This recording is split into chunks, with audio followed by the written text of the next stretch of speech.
this time, will all honorees that have been registered for tonight's game please make your way down the track? Once again, all honorees that have been registered for tonight's game, please make your way to the track. Thank you.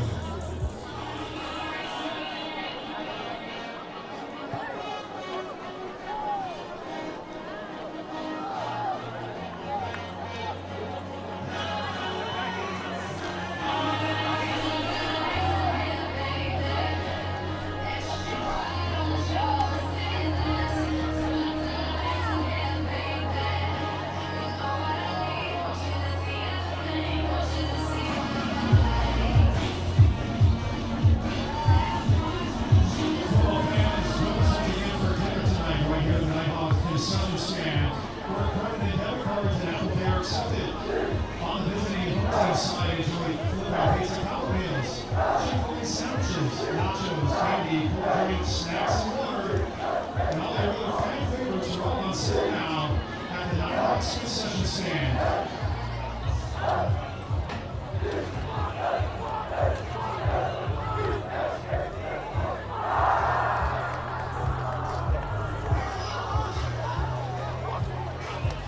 Fans stop by Handles having ice cream on Nighthawks Taylor Road and do a lot for the #1 ice cream in the world. Handles owning ice cream, serving the communities they love, and Nighthawks football, one scoop at a time.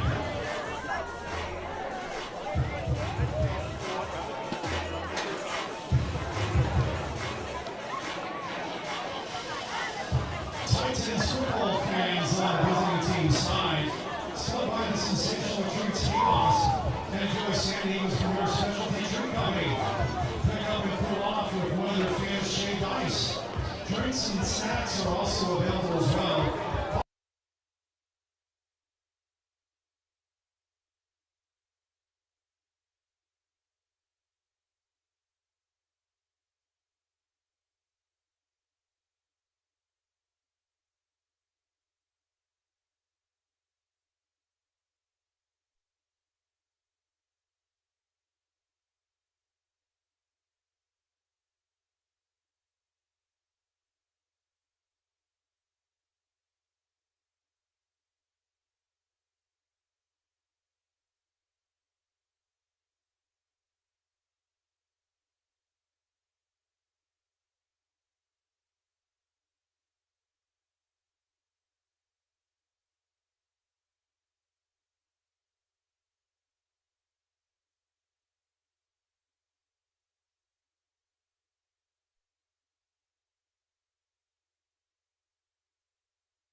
Del Norte football win.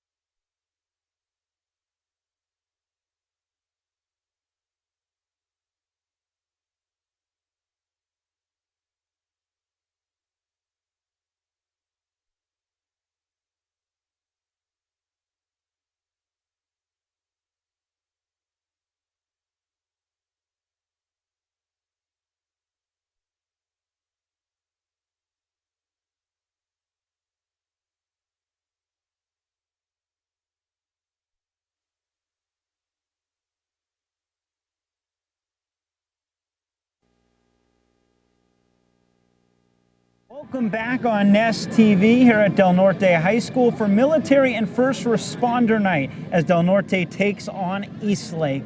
Alongside Drew Ferris, I'm Eli Kleinman. Drew, Del Norte looking to bounce back after a tough loss 49-8 a week ago. They get an extra day of rest. What needs to go differently for the Nighthawks tonight? 8 long days since they've been on the field. Yes, they want to get back, establish that run game, establish pass game, get after it on defense. They really need to limit the penalties, get ahead of the chains, avoid those long down and distances, and just pin their ears back and have fun.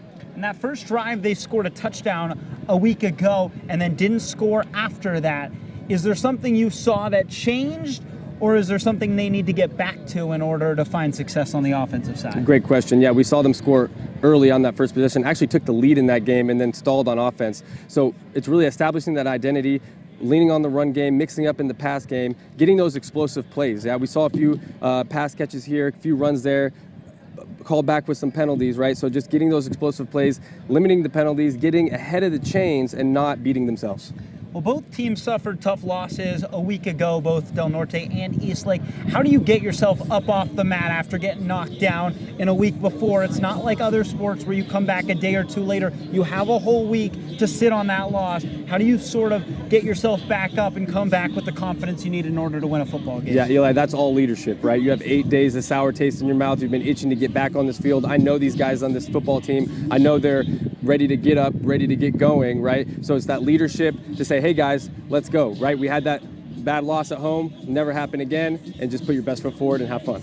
And what stands out to you about this Eastlake team when you look at Del Norte's opponent tonight?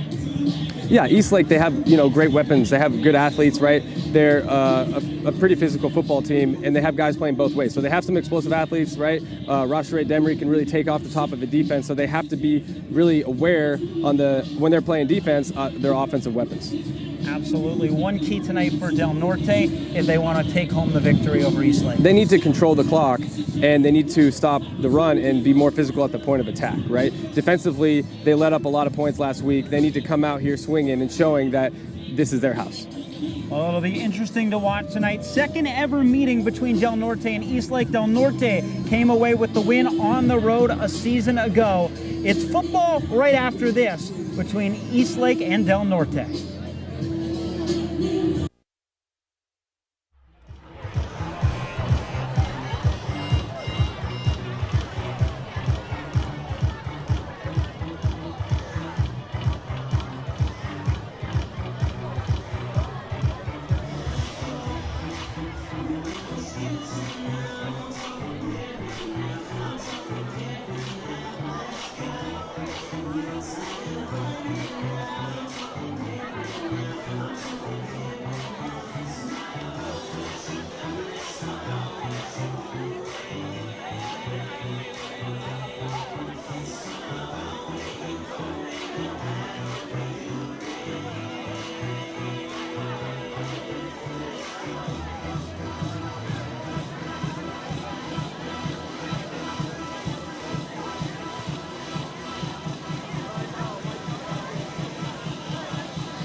forever impacted by the attack on our nation on September 11, 2001. We also pay tribute to the Field Ceremonies members, past and present, who were called to action to defend our nation during the global war on terrorism. This war lasted 21 years from 2001 to 2021 and took place across the globe from Africa to the Middle East to Southeast Asia. Over 3,000 people lost their lives on 9/11, and over 7,000 military members made the ultimate sacrifice over the next 21 years.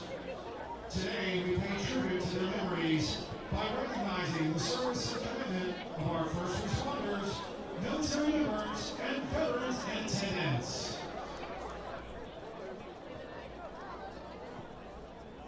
Ladies and gentlemen, please direct your attention to the home team's side of the track. On behalf of the Touchdown Club and the Titan and Nighthawk family, we would like to recognize a very special group of Americans. These men and women are being honored tonight for their service to our country. But more importantly, they bear witness to those who made the ultimate sacrifice. During tonight's game, Eastlake and Del Norte Varsity players will be wearing commemorative game jerseys. The Del Norte team jerseys are bearing the names of our honored guests. At the conclusion of the game, the players will meet with our honoraries to present them with their jersey as a keepsake for this event.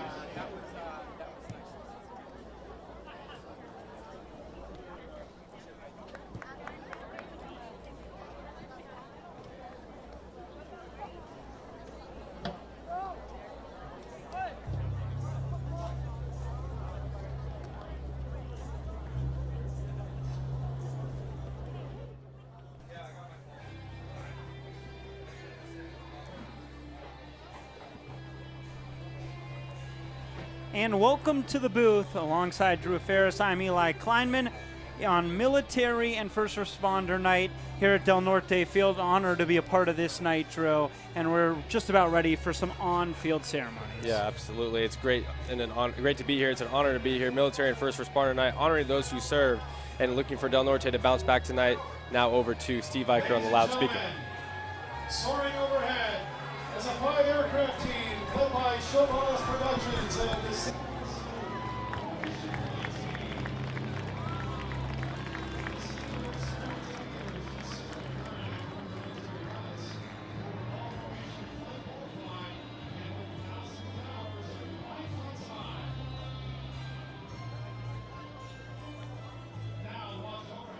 The flying team conducts a series of complex flight maneuvers.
direct your attention to the south end zone near the scoreboard for tonight's K-9 demonstration.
Friends, one more round of applause for our K-9 demonstration team.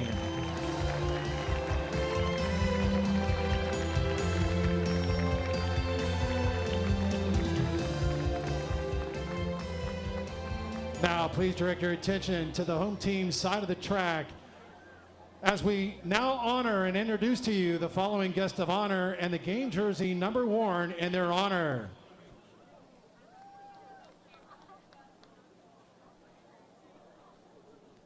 For number 1, Lieutenant Colonel Kerry Bruner, United States Army.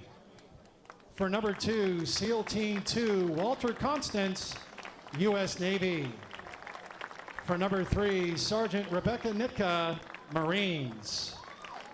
For number 4, Private First Class Robert Jones, U.S. Army. For number 5, Machinist Mate First Class Joseph Nitka, U.S. Navy. For number 6, Petty Officer Third Class Ryan Remigio, Navy. For number 7, Lieutenant Commander Cross Langston, Navy. For number 9, Captain Matthew Hahn, Navy. For number 10, Major Robert Bledsoe, Marines. For number 12, Lieutenant Colonel Don Milam, Air Force. For number 15, Correctional Officer Chad Painter, Police Department. For number 16, Private James Haney, Army. For number 17, Sergeant Nathan Austin, Marines. For number 18, Commander Melissa Patrick, Navy. For number 19, Master Sergeant Glenn Page, Air Force. For number 21, Lieutenant Commander Jimmy Morris, U.S. Navy. For number 23, Captain Alan Baca, Navy. For number 25, Firefighter John McDade, Air Force. For number 26, Lieutenant Colonel Dana Howe, Marines. For number 30, Colonel Jose Oliveras, Army. For number 31, Sergeant Danny Jilka, Army.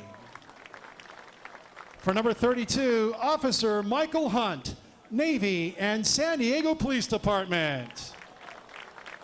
For number 35, Corporal Jacob Woodrich, Marines. For number 40, Commander Miley Baca, Navy. For number 50, Captain Kelly Keller, Army. For number 52, Mike Pratt, Army. For number 53, Second Class Petty Officer Ryan Hughes, Navy. For number 55, Dr. Stephen DeCino. For number 62, Colonel Derek Sun, United States Marines. For number 63, E6 First Class Emmanuel De Leon, Navy. For number 65, Mr. Paul Maurer, First Responder. For number 70, Miss Savannah Lentz, First Responder. For number 75, Corporal Robert Awney, Army. For number 77, Petty Officer Second Class Steve Games, Navy. For number 80, Lieutenant Colonel B.J. Roten, Marines. For number 34, Lieutenant Trent Kurek, Navy. For number 88, Chief Master Sergeant Troy Milam, Army. Number 99, First Class Petty Officer E6 Teodoro Torres, Navy. For number 85, Lieutenant Colonel Kathleen Agbayani, Army. Also being honored is Officer Austin Machitar. Officer Machitar, who grew up in the Chula Vista area, was the son of a retired San Diego County deputy sheriff. He was a 2012 graduate of Otay Ranch High School, where he played varsity baseball. 30 years old, Officer Machitar had been with the police department for 5.5 years when he was killed after a police pursuit that turned to a deadly crash last week. Senior Blake Scogling is wearing number 14 in his memory this evening. Fans, another round of applause for all of our honorees from our military and first responders.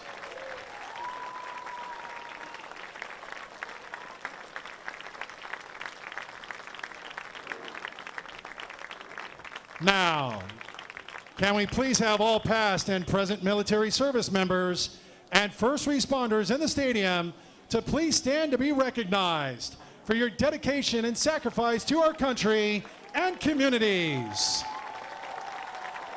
Let's give them a round of applause.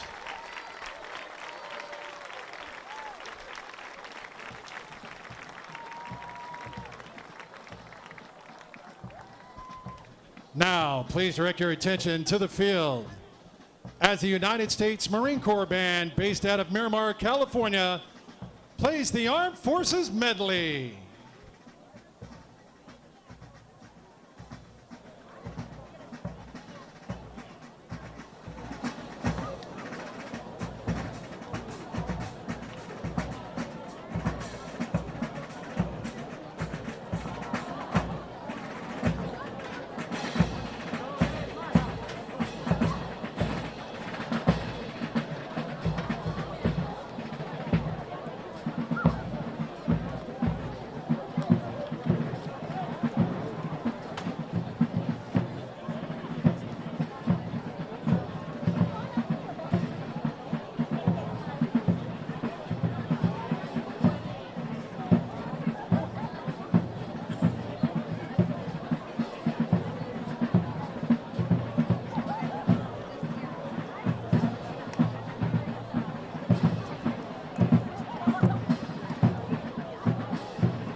Thank you for your dedication and service to our country.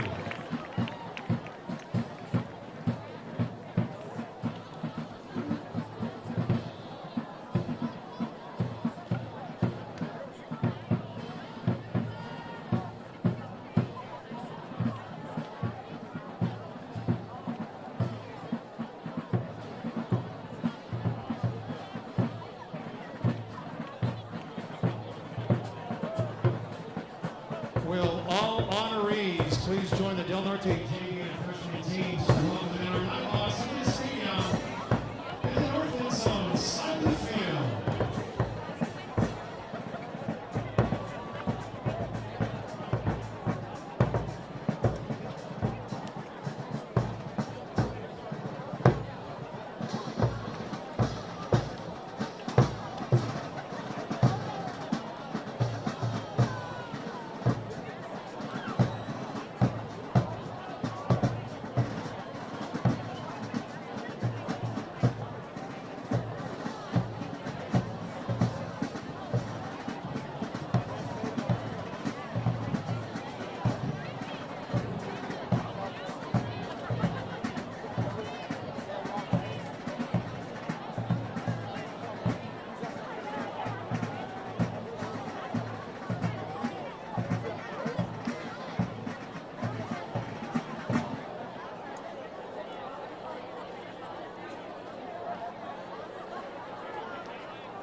Now, please welcome to our stadium the Eastlake High School Titans, led by head coach Jose Mendoza and the rest of the Titans coaching staff.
represent the colors of the United States of America. Players, please face the color guard at this time.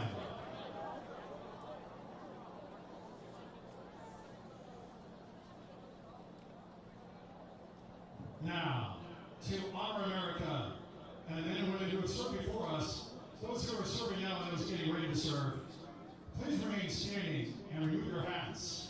And performing the national anthem, please welcome the Del Norte Chamber Choir and combined concert and marching bands who will now present the Star-Spangled Banner.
30,000 jumps between us.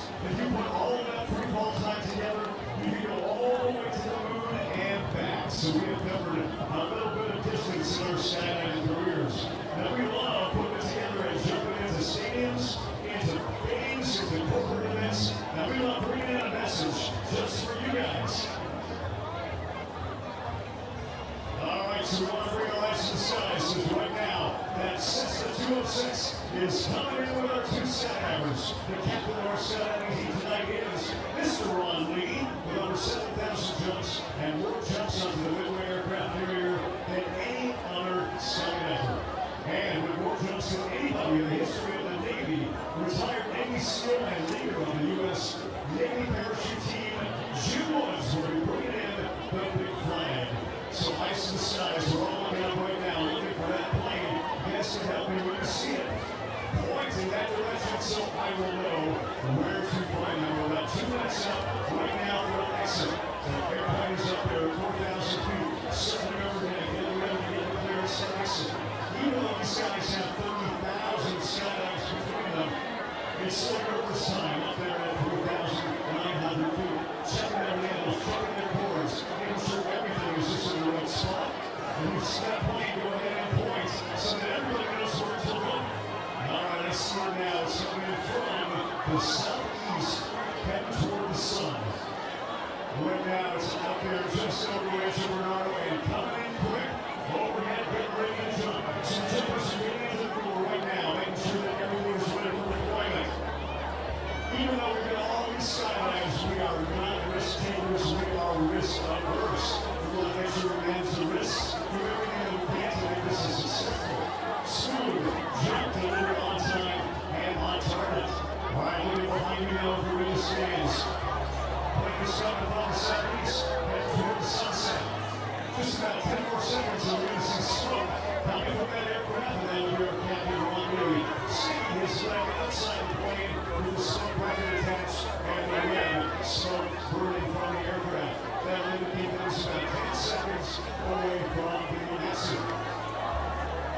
We've got all this overhead right now. It's right on top of the roof of our announcing stand.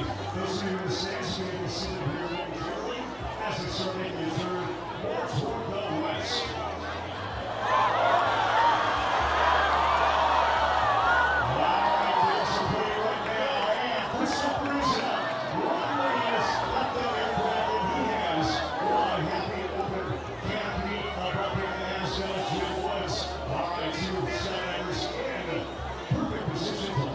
Field. Now again, we have members of all 4 community, all 4 branches, Coast to Coast Guard on our team, as well as first responders skydiving on our team, member of the San Diego Fire Department, comes with us as well. So right now, Ron Lee is putting up his banner. We've got 4 flags, or 5 flags sewn together representing all of the members, all of the service branches, all in one banner. And just now, Jim Woods who put out that big flag, that big 500 square foot U.S. flag banner, and fly that down to the ground. There's no go-arounds in the sport of parachuting. Once you get yourself out there with that parachute, it's only gliding, there's no restarts. You gotta have the capability of knowing exactly how to set up for that kind of approach. Now, how many of you out here that made at least one skydiving in your little high school careers? Now, the 18 in the United States to go to jump, but we got wind tunnels all over San Diego. So if you want to experience the thrill of flying inside of a wind tunnel, you can do that in Oceanside or Mission Valley. So as I said, we jump all over the country. 1 year we put 100 skydivers into San Francisco on one jump for T-Mobile. So we're able to do this in all kinds of conditions and all kinds of environments, both urban and remote. Once again, Ron Lee is our civilian skydiving team president. Make sure that all these jumps are done in regulation of the U.S. Parachute Association, professional demonstration regulations. Make sure that this comes out safe, smooth, and effective each and every time. As they get a little bit closer, they will soon be able to hear you, and they love hearing that Norte and that Eastlake put out. Let me know that we appreciate your contribution to that. So you can put your hands together. Every one of you, starting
And we welcome you back up in the booth alongside Drew Ferris. I'm Eli Kleinman. The Military and First Responder Night events are done. The celebration is still underway. And Drew, we are almost ready for football here from Del Norte. We are, Eli, and it is a pleasure to be back in the nest. And it is an honor to be a part of Military and First Responder Night here in the nest. And we are looking forward to some football, ready to bounce back from last week. They are ready for the coin toss at midfield. Two teams that are 1-1, two teams looking to get back above 500. Del Norte, well, they haven't been under 500 since October of 2021.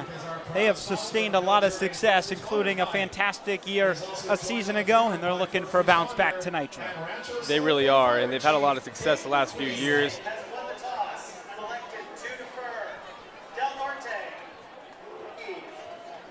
Looks like Eastlake deferred and Del Norte is receiving. But yes, they have a lot of tradition here at Nighthawk Stadium over the last few years. Great coaching job led by head coach Nick Barnett. Should be a fun one here tonight. So it'll be Diesel Taylor in the offense to get the ball first. Eastlake defers. They'll get the ball in the second half as the sun continues to set here in San Diego, and we are ready for some Friday night lights. This should be a really special game. I know Del Norte, they want to bounce back from only scoring 1 touchdown last week and essentially being shut out after that opening drive. They have a lot to prove here on offense tonight. And last week was the home opener, looking to give the fans a little bit more to cheer about 8 days later. And here we go.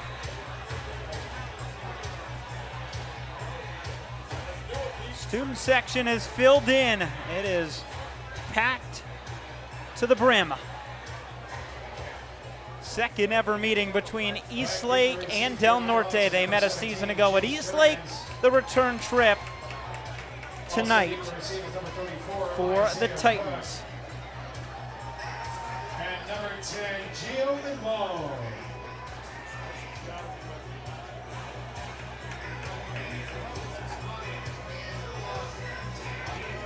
Max Acosta to boot it away. It's Anthony Taylor back to receive alongside Gio Limon. Actually, it's Max Romans, I believe, back there. So we are ready. And away we go.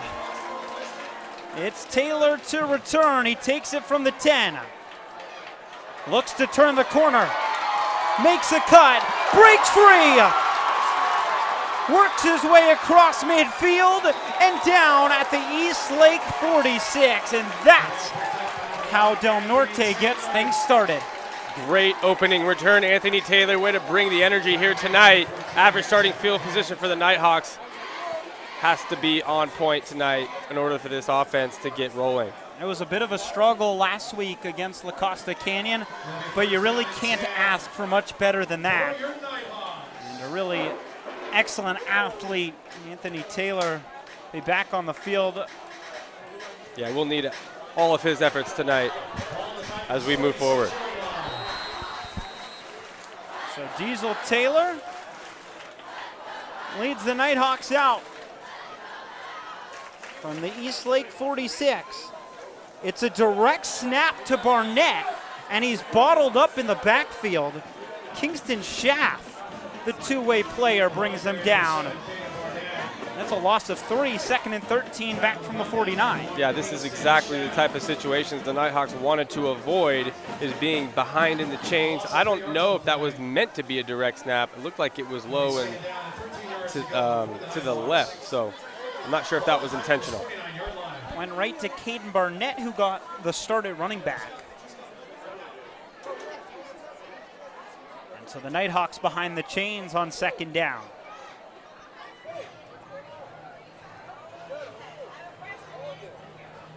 Into the formation comes Limon.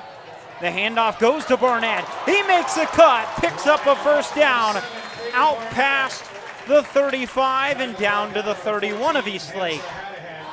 Yeah, great run by Caden Barnett. He's a really physical athlete. Getting the start at running back here tonight gave Eastlake all they can handle on that run.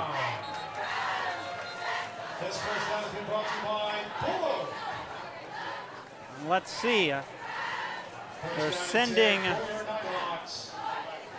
Sammy Silva, linebacker, off the field. Nighthawks wearing their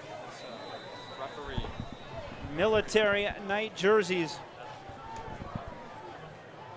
as they near the red zone on their opening drive. They scored a touchdown on the opening drive a week ago.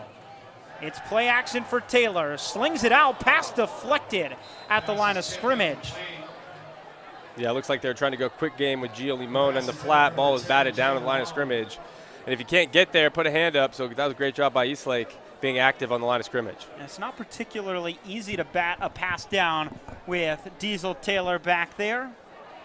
Tall right-hander, 6'5". But Eastlake able to get a paw on it that time. 2nd and 10. It'll be 2nd down and 10 yards to go for your Nighthawks. Teams met a season ago, Del Norte got the win on the road. It's a keeper for Taylor.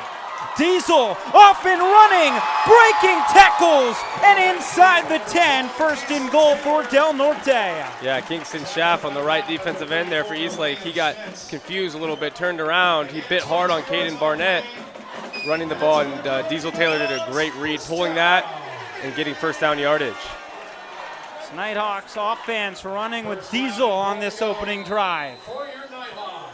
And a man down for Eastlake.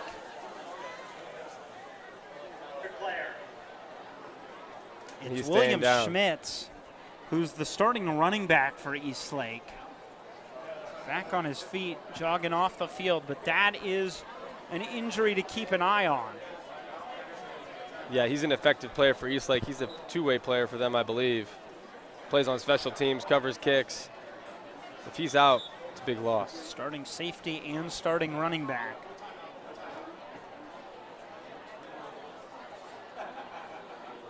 See the Nighthawk offense return. Yeah, they're inside the red zone here. They got to capitalize. They weren't able to do that last week. First and goal, they're 10 yards out.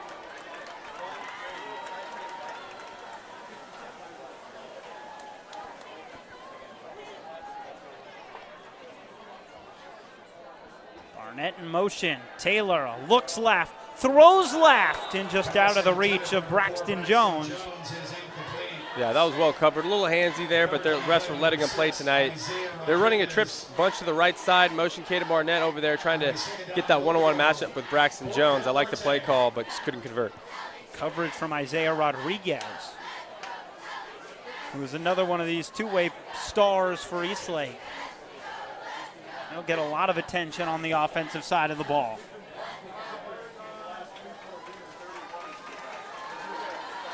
Del Norte led 8-7 a week ago, looking to lead 7-0 8 days later against Eastlake on second and goal.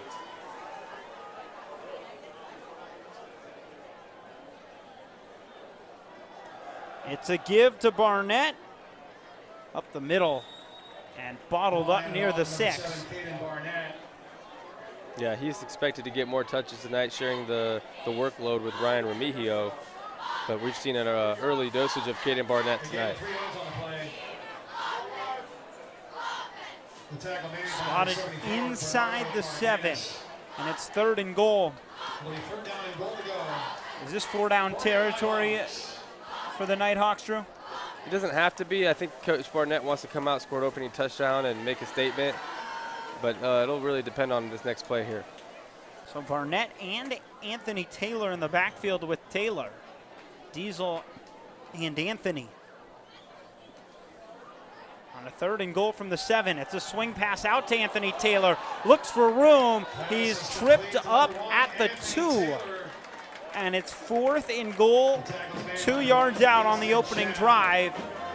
And decision time, but does not seem like there's much of a decision at all here for this Nighthawk staff. Yeah, they're going to go for it. This is a good decision, right? This is to instill confidence in your team to say, hey, guys, we're sniffing the end zone. I trust us. Let's go get this. Trying to run a player off. It's a QB sneak up the middle. A flag is down. Taylor is in the end zone. Too many men on the field. We had number 82 running off the field as we snapped the ball. It's going to be a penalty on the Nighthawks. Tyler Locker, the tight end.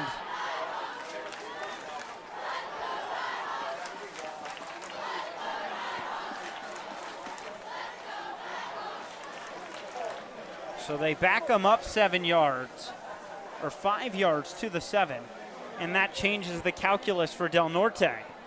Yeah, they're going to kick a field goal here. On comes the field goal unit. Number 9, Matt Riley in at long snapper. Tane Brogdon got hurt early this week, so I think he'll be out most of the season. Mateo Orozco on for the field goal. 2-2 this year, along a 42. Snap down, kick on its way, and Del Norte strikes first. It's a 15-yard field goal, or 25-yard field goal. And it's 3-0 Del Norte. Yeah, that's a great job. Opening kickoff, getting past midfield. Offense was moving the ball splendidly. And again, penalties, just stalling this drive, taking some points off the board. But getting 3 points on the board opening drive, you know, wasn't exactly what they were looking for, but it's a great start, especially after last week's loss. Well, Eastlake gets the football for their first opportunity on offense. No Tyler Balco tonight, so they will have to improvise just a little bit at quarterback. Well, first, the kickoff. Demery back to return, along with Schmitz and Rodriguez. Not often, Drew, you see 3 deep to return a kickoff, but Saw it in the freshman game yesterday. He was coaching those freshman boys up, and Eastlake did the same thing. it's a short kick. It's Schmitz who returns. And he makes it just past the 25 out to the 28. And here comes the Eastlake offense. Yeah, it will be interesting to see who will be lining up at quarterback for the Eastlake Titans. So this is pretty good average average field position here for the Nighthawks compared to their offense, right? So great job of the cover unit getting down, making a play. And it looks to be Rocket Demery who will get the start at quarterback for the Titans. In the backfield with Schmitz, 2 excellent athletes. Something for Del Norte to keep an eye on. It's a handoff for Schmitz. Looks for the outside. He finds it as he rumbles past the 35 out to the 39, and a first down on the first play for Eastlake. Yeah, simple handoff to the left side, and Schmitz is a powerful runner. You know, falling forward, getting a first down yardage. It's going to be a long night for the Nighthawks if they can't stay physical at the point of attack and stop this run game. In the loss a week ago, Schmitz had 56 yards on 13 carries. Looking for another productive day. Again, the handoff goes to Schmitz. Looks to bounce it to the outside. Weaves his way through Nighthawk defenders. But this time just gets to the 45. It's a gain of 6. It's 2nd and 4. Coach Barnett talks all the time about rallying to the football, all 11 hats, right? This is the second play of the game on defense for Del Norte. Let's see if they can keep up that intensity throughout this ball game, getting all 11 hats on the football. Schmitz a tough guy to bring down, especially when you deal with the threat of Rocket Demery as the quarterback. They go 3 in the backfield. Demery hands it off. And Eastlake has another first down just shy of midfield. This time it's Kingston Schaff who had the run.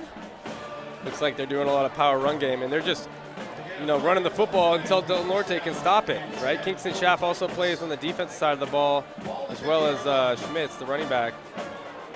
And right now they haven't given Eastlake a reason to throw the ball. Again, they go 3 in the backfield. And a juggled snap.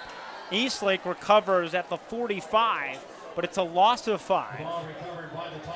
And those are those negative plays that all coaches want to avoid, right? You're gaining momentum, you're running the ball 3 plays in a row, you're getting 5 to 10 yards to carry, starting off the game right on offense if you're Eastlake, and then you have a negative play, setting up yourself in 2nd and long.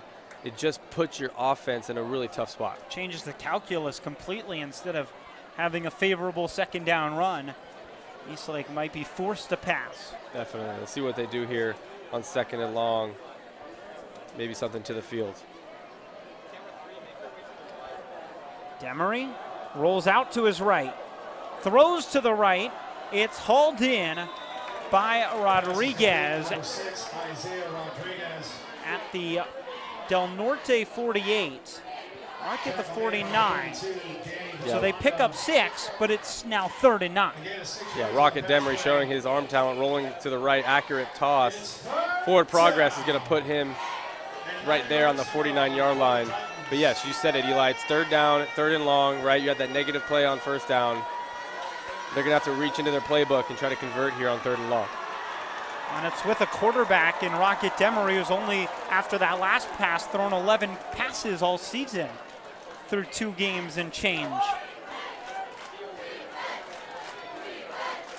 So a big third down for Del Norte and their defense. A high snap for Demery. He slings it left and well over the head of Baron Cardona, the intended receiver. And Del Norte gets a stop on third down. It's 4th and 9. Yeah, Del Norte had that well covered. They had 4 guys back there. They tried to do some sort of a, I'm not sure how you call it, a combo route. And you had one guy coming underneath, one guy over the top. But, you know, great decision by Rocket to not force a bad throw. We'll live to see another play, punt this ball away, and get back on defense. So Eastlake will punt it away. Anthony Taylor back to return.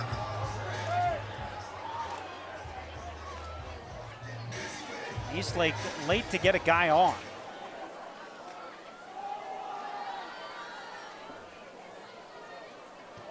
And almost blocked on the punt. It'll skip. Taylor's going to field it on a bounce. He makes one man miss. Looks for the sideline. Has a convoy. Anthony Taylor rumbling into Eastlake territory. And this time he's down at the 31. Unfortunately, this will be coming back. This is a penalty on the Nighthawks for illegal blindside block.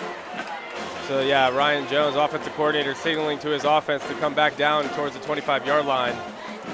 Great explosive run by Anthony Taylor, really showing his athleticism right now in special teams. But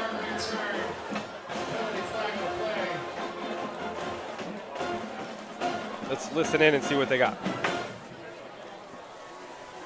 We're still discussing, but it's right in the territory of an illegal blindside block or a hold. During the return, personal foul, illegal blindside block, return team. Half the distance from the spot of the foul, first down, Del Norte. Just as I suspected, illegal blindside block. That used to be legal maybe about 5 or 10 years ago, but not in today's game. Trying to protect players, and that is a costly block. Anthony Taylor has done everything he can today. But instead of starting at the Eastlake 31, Del Norte will begin this drive inside the 15. Right around the 13-yard line. Del Norte is going to go to work.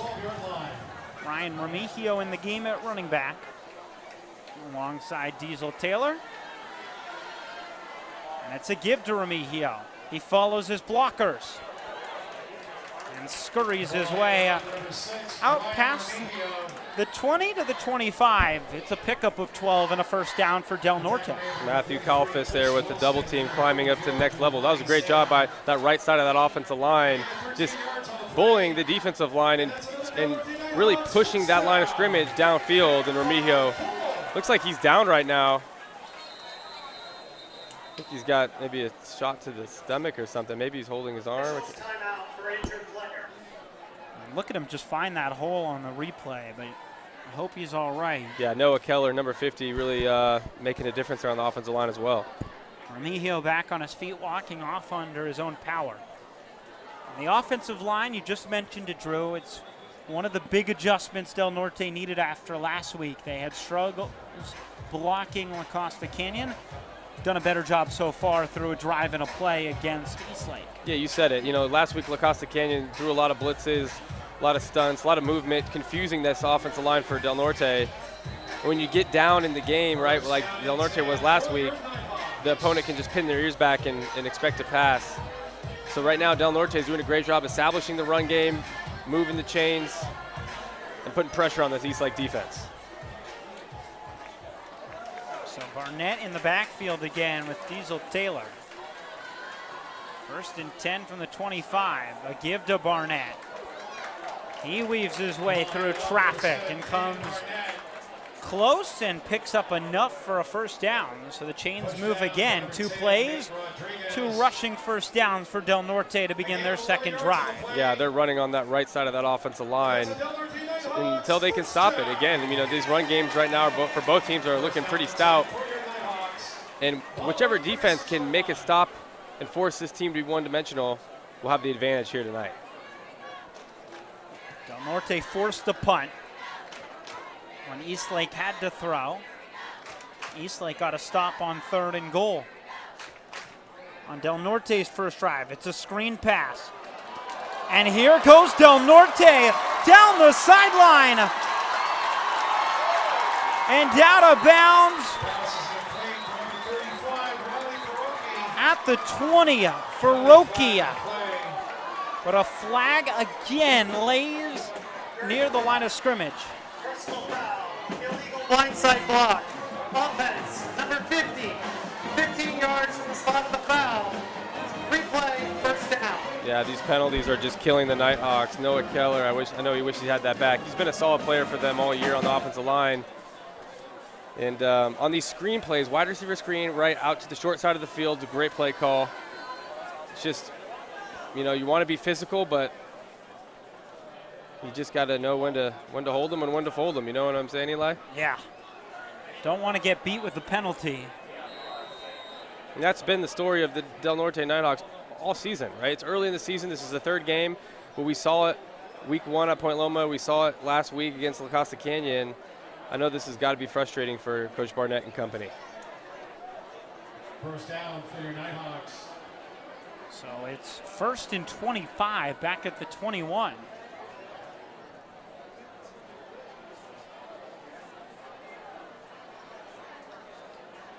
As Taylor rolls to his left, he squares up and completes it Pass is complete for number to 2, Alec Waters.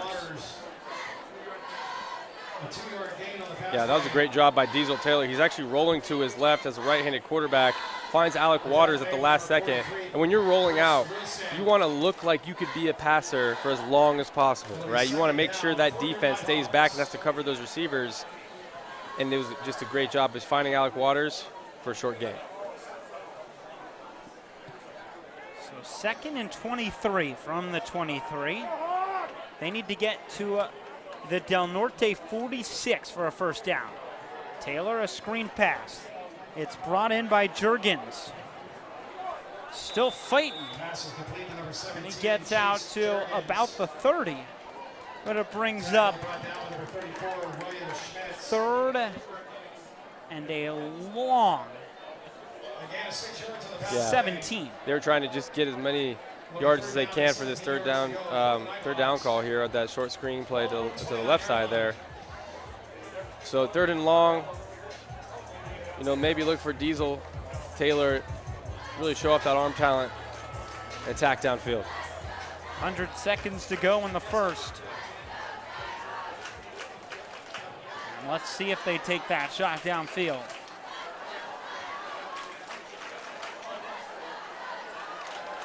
Taylor drops back.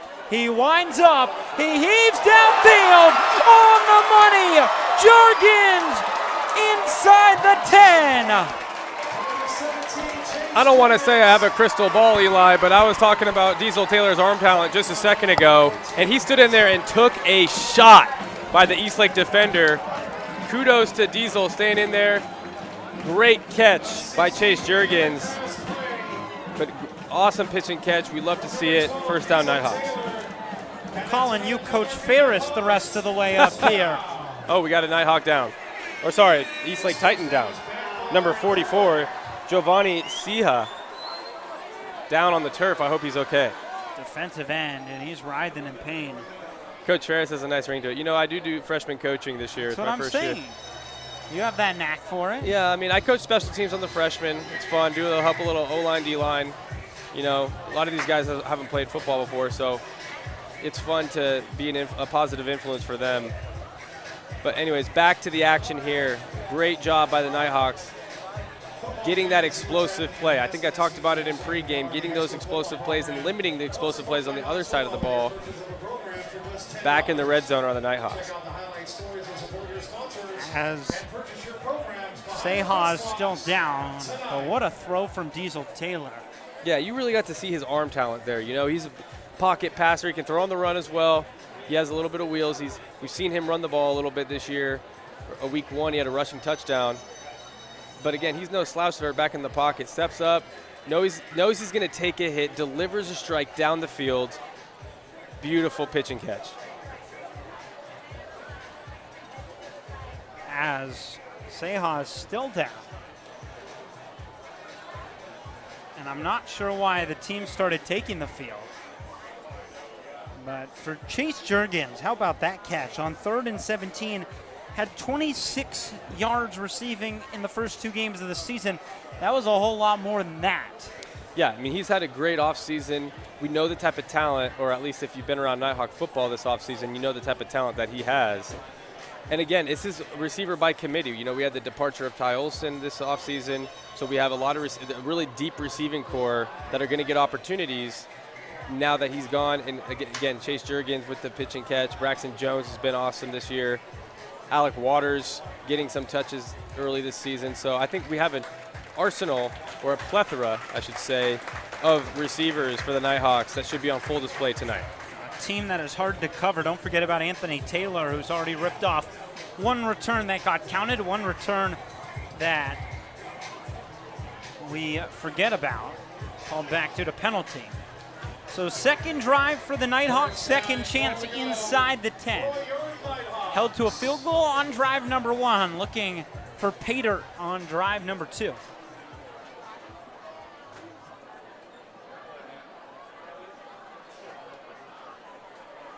From the 10, give to Barnett. Wiggles his way through traffic. Eastlake sniffing that out early. They like to run to that right side of the offensive line. I did mention number 63, Matthew Kalfas. He's actually on the left side, Matthew Kalfas, but that right side, they're very all across this offensive line is pretty tough for the Nighthawks. But they like running over on that right side of the line.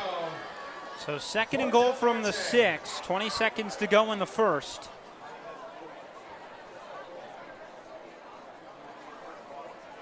Del Norte breaks the huddle. Have to go quickly. This might be the last play of the first quarter. And a flag flies. Could be a delay of game on the offense. And that's exactly what it is. Delay of game. Offense. 5-yard penalty. Still 2nd down. So it was a penalty that took away the opportunity on 4th and goal from the 2 and forced Del Norte to kick a field goal. Now on 2nd and goal from the 6, they're backed up to the 11. You said it, Eli. These penalties are, you know, really adding up for the Nighthawks, and it's going to be their Achilles heel this season if they can't get on the same page, right? It might be a, you know, who's in, who's out, right? They didn't know personnel there, holding calls,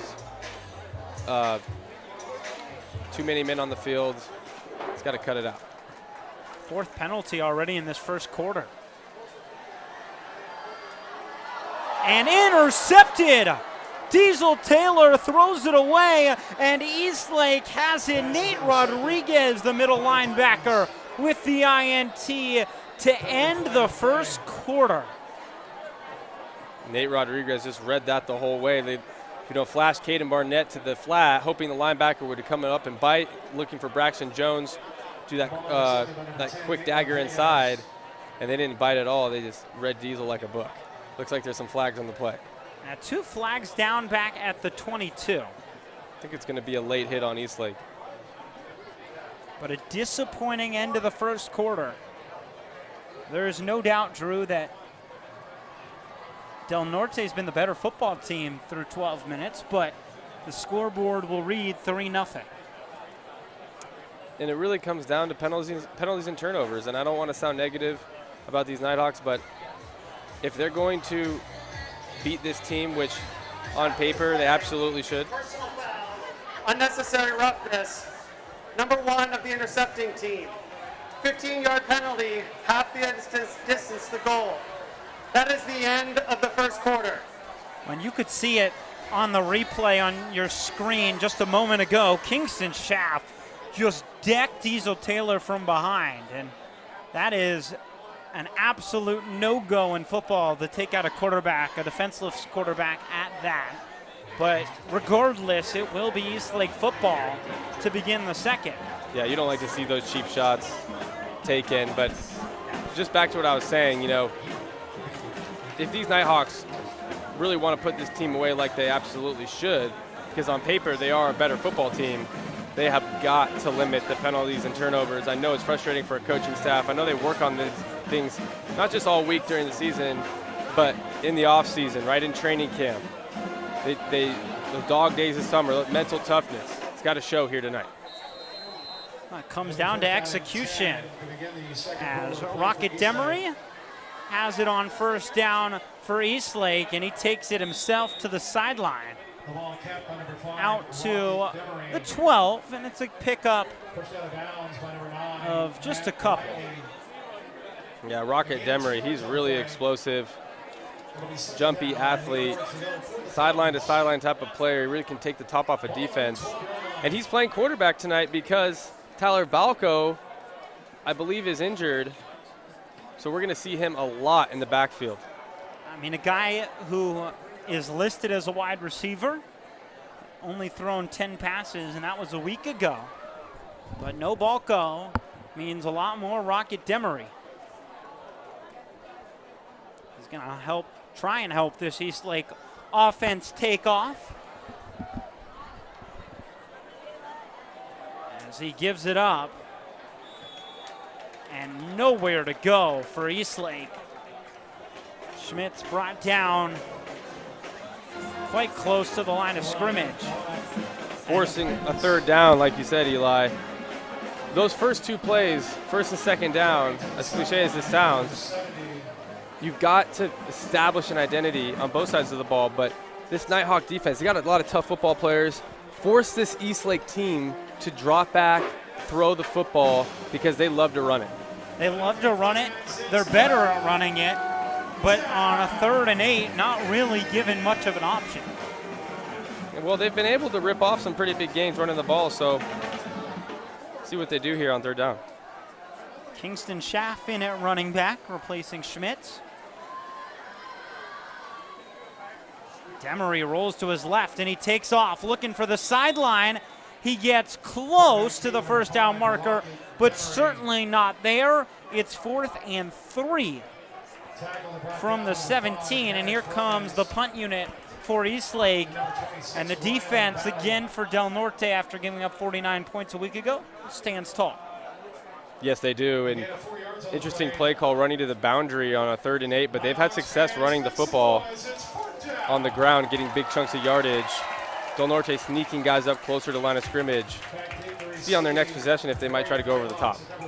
So Acosta to boot it away. Anthony Taylor stands at the Eastlake 45-yard line. Acosta with a nice punt over towards the sideline. It takes a hop and is down by Eastlake at the Eastlake 45. So drive number 3 for Del Norte begins now. Favorable field position for the Nighthawks, plus side of the 50. Good to see Diesel Taylor back on the field after taking that shot by Kingston Schaff. Took the shot after interception, and the question becomes, how does he respond to a mistake on his last drive? Had an equally impressive throw as well. A deep ball to Jurgens. Nighthawks doing a great job establishing a run game and a pass game. They just got to limit the penalties and finish in the red zone. Barnett comes racing off the field. Del Norte's already had a couple 12 men on the field penalties in the last couple games. Here we go. 1st and 10 from the 45. Taylor swings it out for Remigio. He juggles it. He scoops it back up. And are they saying it was a backwards lateral? Incomplete. And so it was a forward pass. That's what it looked like from here, but we didn't hear a whistle for a second. I think the refs also weren't, yeah, there they go, incomplete pass. The refs might have not been sure. And that pass has to be forward, right? If it's backwards and you fumble it like that or don't catch it, it's a live ball and an easy scoop and score if it bounces the wrong way for Eastlake. So Del Norte has 2nd and 10 from the Eastlake 45. Looking to get their first win at home this season after the home opening loss to La Costa Canyon. Taylor gives. It's Remigio, shaking tacklers, looks for the sideline, and just takes it out of bounds at the Eastlake 30, a gain of 15 and a first down for Del Norte. Yeah, Tyler Locker was in motion there. Great job blocking that, and Remigio cuts it back left in the middle of that offensive line. You can tell how physical this offensive line is being tonight, establishing that run game, getting ahead of the chains, and just making Eastlake be on their heels. They have created plenty of holes for this Del Norte running back room between Barnett and Remigio. Remigio remains in the game on the right hip of Taylor. Taylor gives it to him. Remigio follows his blockers into the open field, ducks his way out of bounds inside the 10. It's 1st and goal for the Nighthawks early in this second quarter. Quick few plays and back in the red zone for the Nighthawks. All on the ground. Remigio, the star of this drive. Let's see if he can finish it off here, get in the end zone for the first time tonight. 2 big runs. That one for 24 has brought it inside the 10, 1st and goal from the 6. Taylor all on his lonesome as he calls Remigio to his side. Taylor hands it off. Remigio up the gut, and a loss of a yard. Adrian Sanchez on the tackle for a loss. Mark it back at the 8, so it's 2nd and goal. Yeah, they like to flow to the right, come back underneath to the left. Eastlake sniffed that out pretty quickly. They've shown that on film the last few weeks for Del Norte. So inside the red zone, had some penalties the last few trips, turnovers, see if they can punch this in. Field goal on the first trip inside the 10, an interception on the second, looking for the first touchdown of the day. Taylor rolls right. Diesel slings it into the corner, and it's through the hands of Riley Faroki. Yeah, Diesel put a little too much mustard on that pass. I wish you would have seen that just a little earlier. It was the right decision of who he threw the ball to, but Faroki had to adjust back to his inside shoulder. If that was just a little more accurate and a little softer throw, I think that would have been caught. A good look at it here. It just hits the shoulder blade, a little too much steam on it, like you were saying, Drew. And again, it brings up a big 3rd and goal. There's no doubting the arm strength of Diesel Taylor. He's going to have to try and fit it in a window for Del Norte if they choose to go through the air. And they do. Taylor over the middle. And it is caught by Taylor. Diesel to Anthony for the touchdown. And the Nighthawks find the end zone first. 9-0 in the second quarter. Yeah, great job by Diesel hanging in the pocket, finding Anthony Taylor. So a Taylor-to-Taylor connection for the first touchdown of the night. Sliding down right before it hits the turf for the catch. Great job by both Taylors. So the extra point for Roscoe is up and in. It's 10-0 Nighthawks with 8:45 to go in the second. Pitch and catch there. Great job by Anthony Taylor, making sure that didn't hit the turf.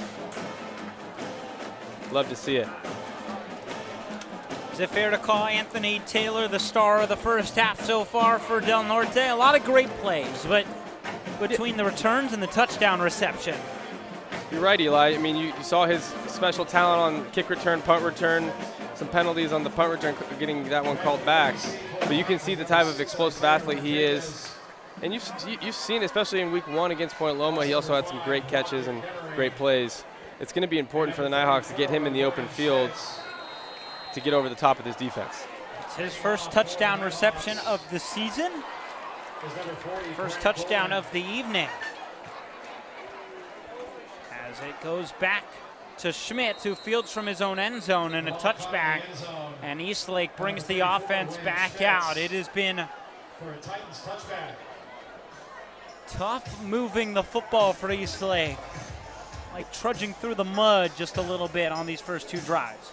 You're right, and they've had some nice runs, right? They've had some big plays. You can tell that they can run the football and have some nice athletes. They just haven't been able to put a drive together. They're down 10-0. This isn't a situation they haven't been used to before. No time to abandon their game plan. Still look for them to run the ball here effectively. See the moon, not much of it tonight, as it looks like Del Norte jumps offside. Tristan Teeter. Yeah, good to have him back. He's been hurt. Number 30, 5-yard penalty, still first down. He's been hurt. I know the Nighthawks are needing all the help they can get on the defensive side of the ball, but you've got to watch the ball there in that situation. But great job on the hard count. Opening play, getting him off sides, and get an easy 5 yards. So 1st and 5 from the 25.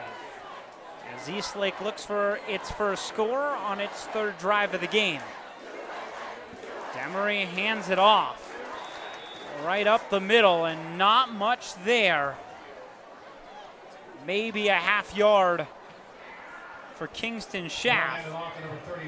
Make that William Schmitz, as USA chants echo around here at Del Norte High School on Military and First Responder Night.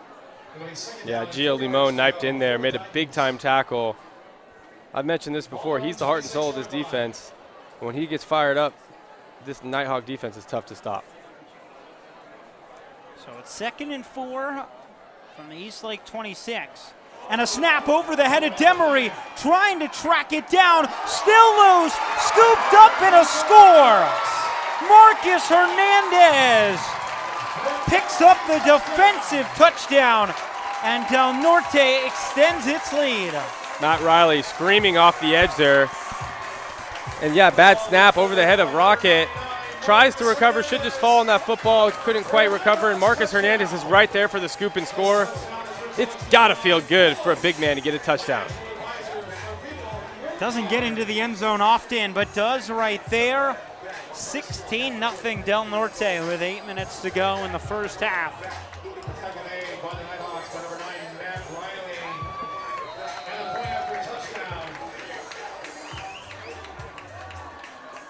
Roscoe on for the extra point. Up and through, 17-0.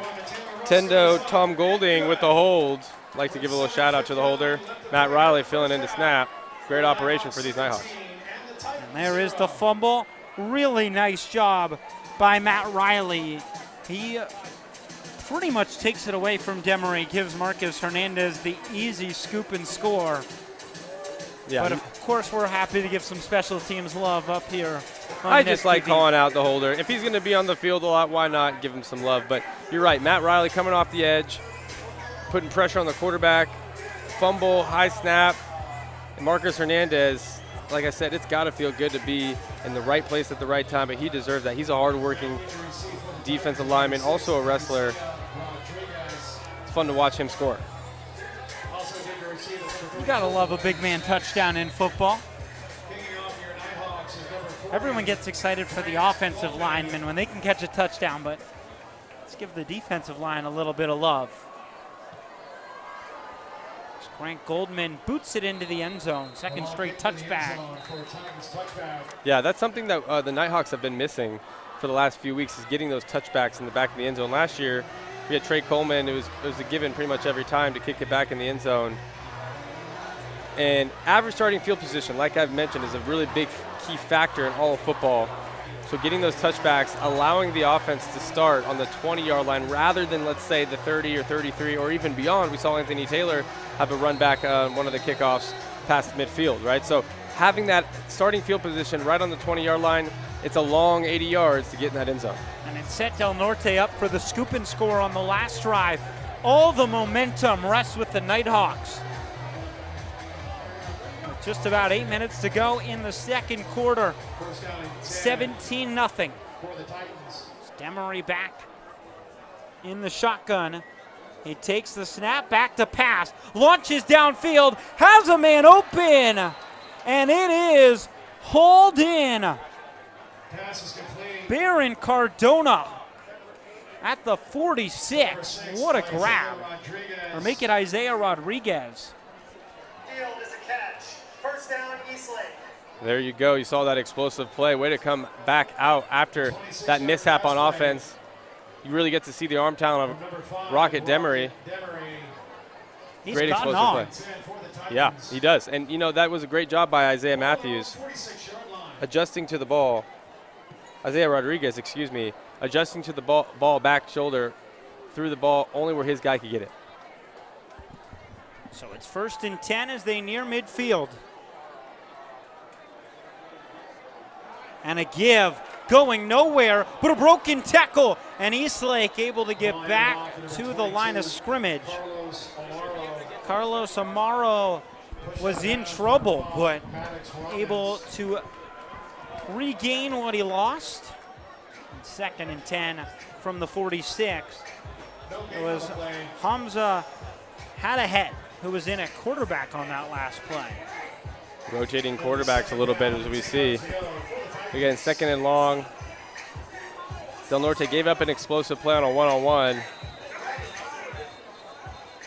See, we got whistles here. See what the call is. Timeout. Timeout. Called by who? We're not quite sure. Might be on Del Norte. I think they want to regroup here. You know, it's 17-0 at a safe lead. But again, this is the time when, if you're down 17-0, this is the time for trick plays, take a shot.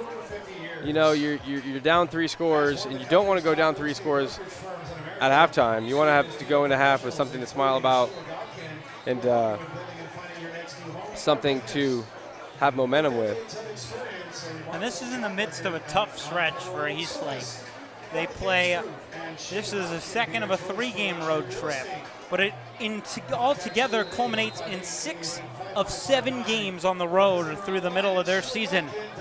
They return home to face Point Loma in 2 weeks, but after that, they don't return home until October 18th.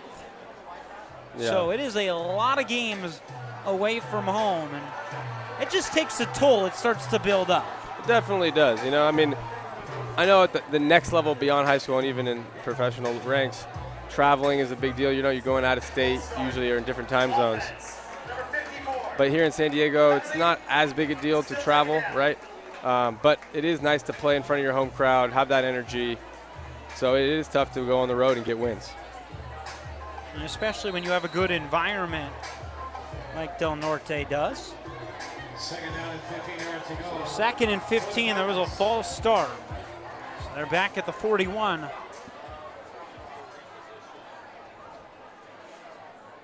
Hadahet still in a quarterback. He slings it right side. It's brought in just past the original line of scrimmage. To number 3, And Zyvan Carranza with the grab. That was a great catch. You know, adjusted back to the football, working towards the sideline. You know, trying to get out of bounds and stop the clock halfway through the second quarter. Just shows you that they're trying to keep the clock stopped, get as many plays as you can, try to get back in this football game. And 3 catches a week ago. First catch of the night. So Hadahet trying to get Del Norte offside. Instead, the handoff goes towards the edge.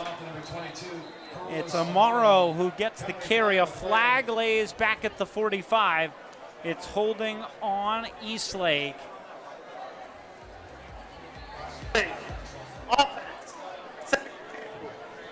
so it is all for naught. Replay third down. Yeah, this was going to push them back. Replay third down. So they're in a third and long situation. You're down 17-0 on the road. All the momentum, all the energy is with the Nighthawks.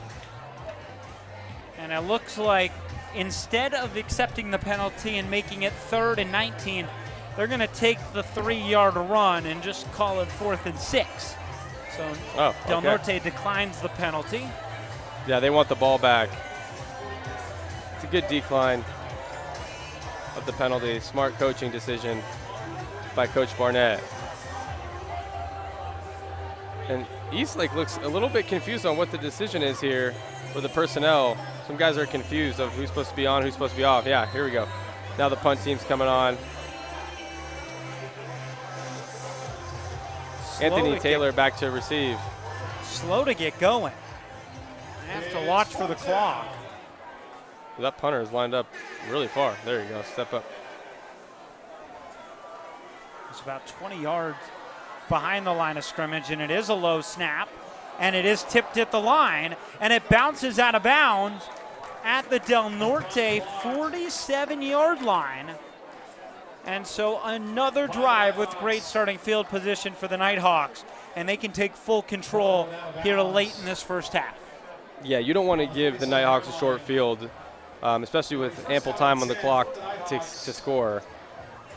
And as some of you know, I have a long snapping background, and that was a low snap, and bad snaps lead to bad punts, and bad punts lead to exceptional field position for the opposing team. So let's see if the Nighthawks can do something with this on their own 47-yard line.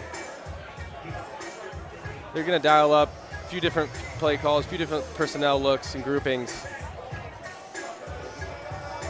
Diesel Taylor with great command of this offense. It is starting to roll as Del Norte sends the tight end out late. Tyler Locker, 17-0 Del Norte. Trying to add to the lead. Barnett clamped in the backfield and back at the 45, a loss of 2. Yeah, Eastlake had that sniffed out. So it's going to be 2nd and long here for the Nighthawks. Anthony Taylor coming in the ball game. Tyler Locker coming out. It was Giovanni Seja who made the tackle along with Bernardo Cardenas. Yeah, they have some good athletes on the defensive side of the football for Eastlake. And, you know, they're down, like I said, 17-0, backs against the wall. Del Norte's got to continue to put their foot on the gas and capitalize on every possession. Trying to take advantage of great field position once again. As Del Norte goes 5 wide. And it's just Diesel Taylor. Eastlake brings pressure. Taylor steps off. He throws, has a man wide open. It's Barnett down the sideline. Speeds inside the 30. There is a flag back at the 40. Looks like this is spotted at at the 26, but you could really see the explosion of Barnett. Holding. Offense. Number 52. Be a spot. Replay. 2nd down. And another costly penalty. That's Sebastian Galvin on the hold. And again, it takes back an explosive play for the Nighthawks, forcing them in a long 2nd down situation. And you got to be kicking yourself here if you're the Nighthawks. So 2nd and a long 22. Had the run that went backwards on 1st down, and the holding on your first attempt at a 2nd down play. 2nd down. And they got the ball at their own 47 to begin this drive, and they're currently back at their own 35. What can Diesel Taylor do? He steps up. He slings it over the middle. Anthony Taylor the catch. Sidesteps a man out of bounds at the Eastlake 43. Mark at the 44, and it's 3rd and 1 on the 21-yard completion. Great job, Anthony Taylor, moving the sticks, getting out of bounds in a third and short. They're going to go a power backfield here with Gian Limon coming in for Anthony Taylor. As Anthony Taylor heads off. Diesel Taylor under center. Here comes the QB sneak. He rumbles forward. This is going to be another penalty on the Nighthawks. Yet Chase Jurgens running on the field late. Shift. Offense. Not all players were set prior to the snap. But replay, third down. Not all players were set prior to the snap, yet Chase Jurgens running onto the field as the ball was being snapped. And again, it's just not knowing who's on the field, who's off, right? It's got to be frustrating for this coaching staff.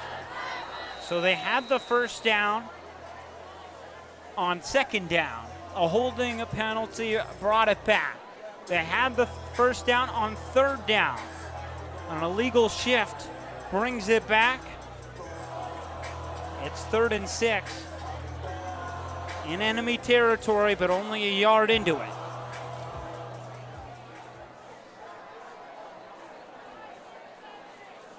Taylor throws it over the middle into traffic and incomplete. Karam's off the hands of William Schmitz. And it's 4th down for Del Norte, and they will have to punt it back. Well defended by Eastlake, and that's got to be frustrating. You know, you just had the first down, a couple penalties on that drive stalling it. But Eastlake is going to have a chance with the ball back with a little more than 5 minutes to go to get something going on offense. First punt of the night for the Nighthawks. So Grant Goldman back to do the kicking duties. Isaiah Rodriguez, the man ready to return. It's a line drive kick. It bounces at the 10, rolls inside the 5, and it is downed at the 1 by Tristan Kyle. Great job on special teams, Tristan Kyle, but if you're the returner, you've got to return that football. You cannot let it dribble down right there on the 1 yard line. Great field position for the Nighthawks. And this will be a time to make an announcement about Tristan Kyle. Salute to service. He has family in the military. During the kick. First down, Eastlake. Unnecessary roughness call. But what I was trying to say is we want to recognize a couple of the players' families here tonight serving in the military. Tristan Kyle, he downed the ball inside the 5 yard line. His family have active members in the military. Gunnar Morris as well, and Diesel Taylor's mom, Tanya Milam, all participants in our military. So we want to give a shout out to them, show our support and our love for those members in the military. And thank them as well. So after the excellent punt and the penalty, which erases about what? Drew, a half yard? Yeah, maybe a quarter yard, but getting chippy out there tonight. You know, you're down 17-0. It's kind of frustrating. Second unsportsmanlike penalty on Eastlake tonight. And now they're way backed up at the half-yard line. Oh, fumbled snap. And a fumbled snap. It's going to be a safety. And it's a safety if Eastlake recovers. They did. And they do. And it is just not gone right for the Titans today. 19-0. High snap. Bobbled, hit the ground. Quarterback back there was Hamza Hahet, I believe. Was it number 14? Yeah, it was Hamza Hahet. Yeah, just couldn't quite handle the snap and scrambled. So now when a safety happens, for those of you who don't know, it's not a traditional kickoff. This is going to be a punt from, I believe, the 20-yard line. Yeah, the ref is signaling him to come back from the 40, and he's not going to need that kicking tee. This should be a punt out of hand from the 20-yard line. So this is an excellent opportunity to get stellar field position if you're the Nighthawks after the safety. And you have Anthony Taylor back to return. Could be a dangerous combination.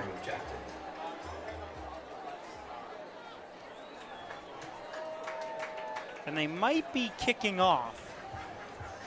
Might be a kickoff from the 20. A kickoff.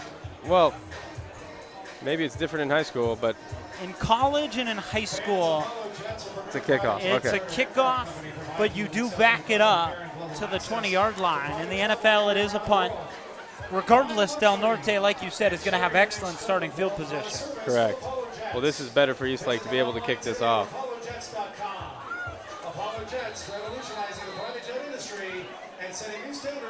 They got 6 guys on the right side. Maybe they're an onside kick this. No, they're going to kick it deep. Line drive boot, takes a bounce. It's Juergens who fields. He looks for room to run, breaks a couple tackles. Juergens sidesteps a man, looks for the sideline, and bowled over inside the 40 by William Schmitz. William Schmitz came in hot on the backside of that play, tackling Chase Juergens. Great job by Chase Juergens getting that ball in open field, cutting back, getting positive yardage for the Nighthawks. Great average starting field position, but William Schmitz, that's an excellent play on special teams to stop the bleeding on that return. By getting back, he might have prevented a touchdown. Juergens had the sideline, but Schmitz tracked him down. He really did. I thought the ball might have been able to get knocked loose there because I didn't know if Juergens knew that was coming. Great job holding on to the rock. Almost a blindside hit. So Del Norte's offense back on the field, 19-0 their lead. Taylor gives to Remigio. Wiggles his way down to the 30. And we have a Nighthawk down. Pickup of 7. I can't quite tell who's down. But a Nighthawk, like you said, is down. For injured player. Number 50, Norte is out for play due to his helmet coming off. So that's Noah Keller, number 50. He has to be out for 1 play due to his helmet coming off. I can't quite tell who's down right now. I hope he's okay.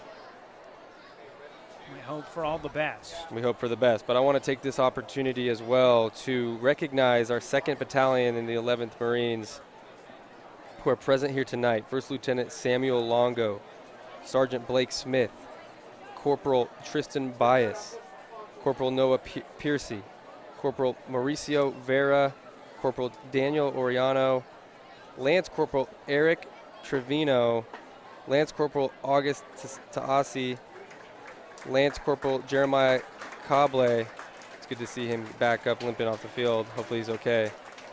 And Private First Class and Bowcut. We want to recognize you guys here tonight. Thank you for your service and thank you for being here tonight. Certainly thank all the members of our military who are here tonight and all those who have served. The injured Nighthawk is Jacob Cam. Jacob Cam, I hope he's okay. He's limping off the field. It might be his arm and his leg. Well, hopefully we get an update while he gets attended to. So right now, Del Norte without 2 of their starting linemen, with Keller off the field as well. Taylor fires it out to the right side. A tough finish to the play from Limon. Gio Limon, tough run there. Great catch. And I know he enjoys getting the football. Awesome to see him getting involved in the offense. So first down for the Nighthawks as they enter the red zone once again, looking to put an exclamation point on this first half.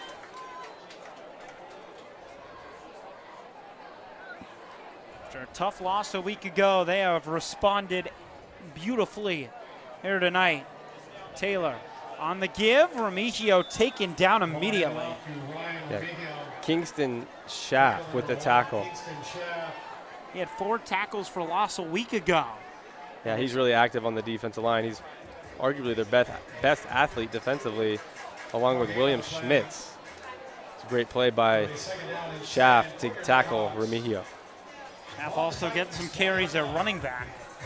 Hasn't seen as much in the backfield so far this season, but a year ago he had 341 yards and 7 TDs. So, wow. A guy who can excel on both sides. Absolutely. 2nd and 10. As we near 3 minutes to go in the first half. Diesel Taylor directing traffic. On play action, pressure comes, heaves it to the end zone, and overshoots his man. You can really see the arm strength by Diesel Taylor. Jump pass fading away from the 35 or almost 40-yard line, and he was back in the back corner of the end zone. Looking for Cruz Barnett. Yeah, Cruz Barnett, true freshman, playing here on varsity tonight. Making his varsity debut. Big deal. Comes close to a touchdown there.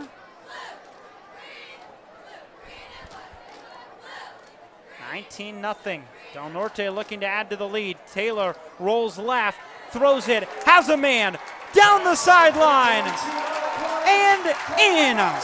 Alex Waters, touchdown. Great job by Diesel Taylor, rolling to his left, not overreacting to the pressure, keeps his eyes downfield, finds Alec Waters running it over the middle, over to the numbers. Great pitch and catch on the run. Alec Waters turns up the field, does the rest, and scores a touchdown. Making it look easy on 3rd and 10.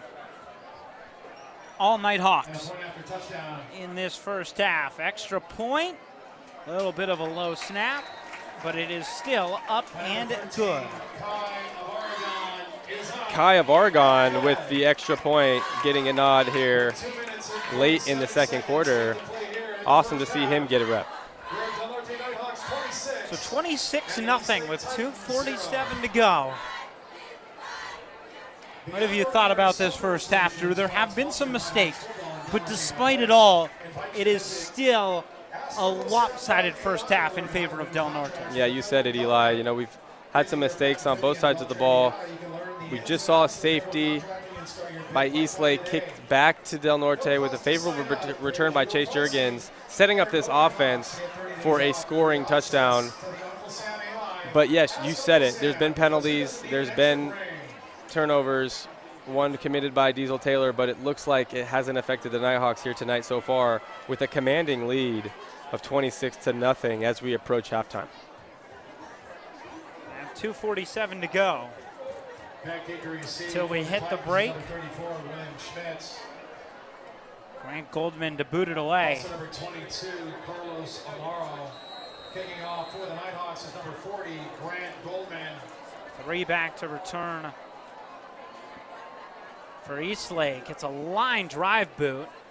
Takes a couple skips, and it's returned by Schmitz inside the 10. He looks for a hole, and he breaks free. One man to beat. It's just Goldman who slows him down enough to help Del Norte bring down Schmitz at the Del Norte 44.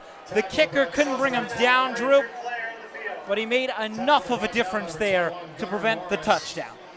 He really did, and Del Norte got lucky there. Goldman slowing down Schmitz, but he's got some wheels. We saw that earlier tonight with a couple of his runs. Rylan Battle walking off for the Nighthawks, a little shaken up. Hopefully he's okay. But favorable field position for Eastlake as they cross midfield, start across midfield, down 26-0, hoping to get something on the board here before halftime. Hazahet back in at quarterback. He's all alone. They go 5 wide. Pressure comes immediately. He just turns to sling it and does get it to the sideline. Yeah, great pressure by number 55, George Summers. And Coach Snyder, defensive coordinator for Nighthawks, he loves to bring pressure. He loves to blitz from all angles. And George Summers with the pressure there. I'm surprised that wasn't a holding call. George looks like he got held there at the end. But Nighthawks are knocking it back down before half. And they're going to try to force a 3-and-out by Eastlake, or a 4-and-out. Trying to get the football back and maybe get one more drive in. Oh, yeah. 2nd and 10. Favorable field position for Eastlake. Still looking to crack the scoreboard. Hazahet slings it over the middle and intercepted. Ryan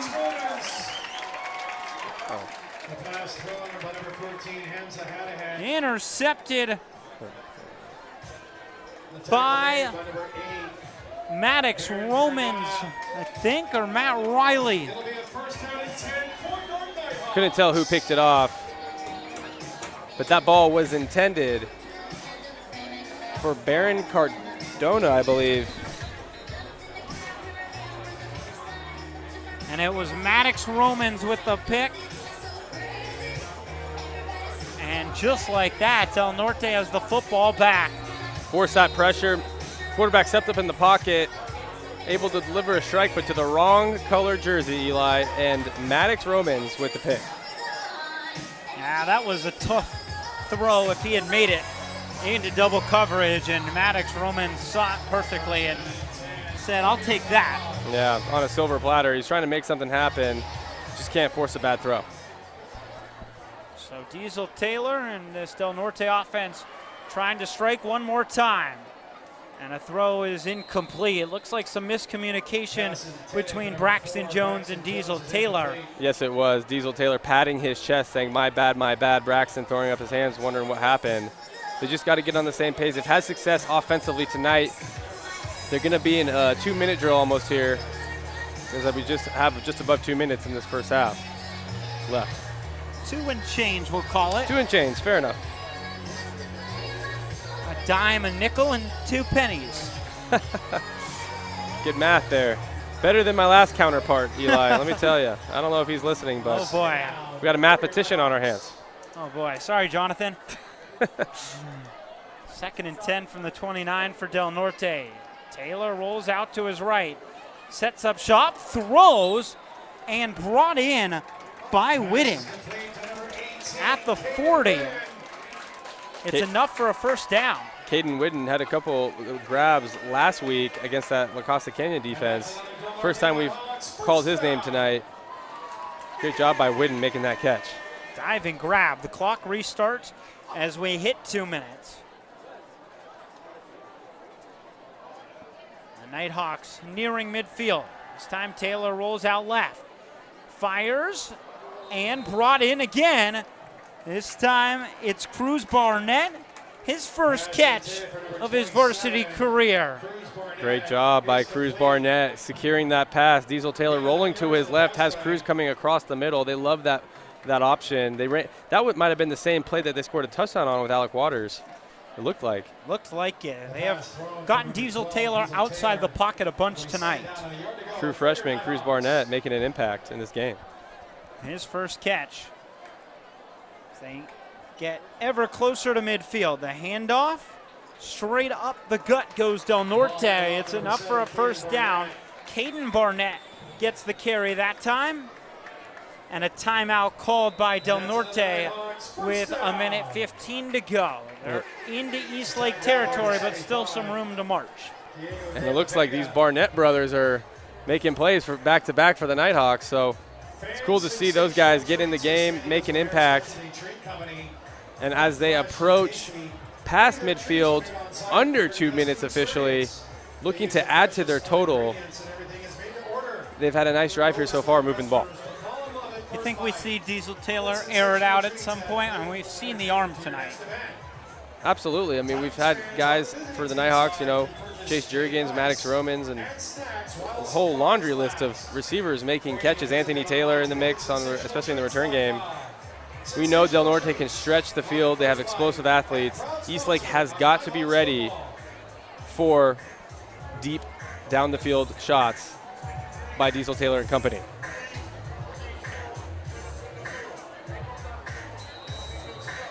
Taylor back out there.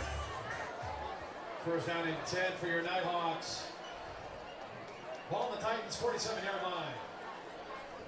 1st and 10 from the Eastlake 47. Taylor in trouble. Wrestles himself free just long enough to throw it out of bounds.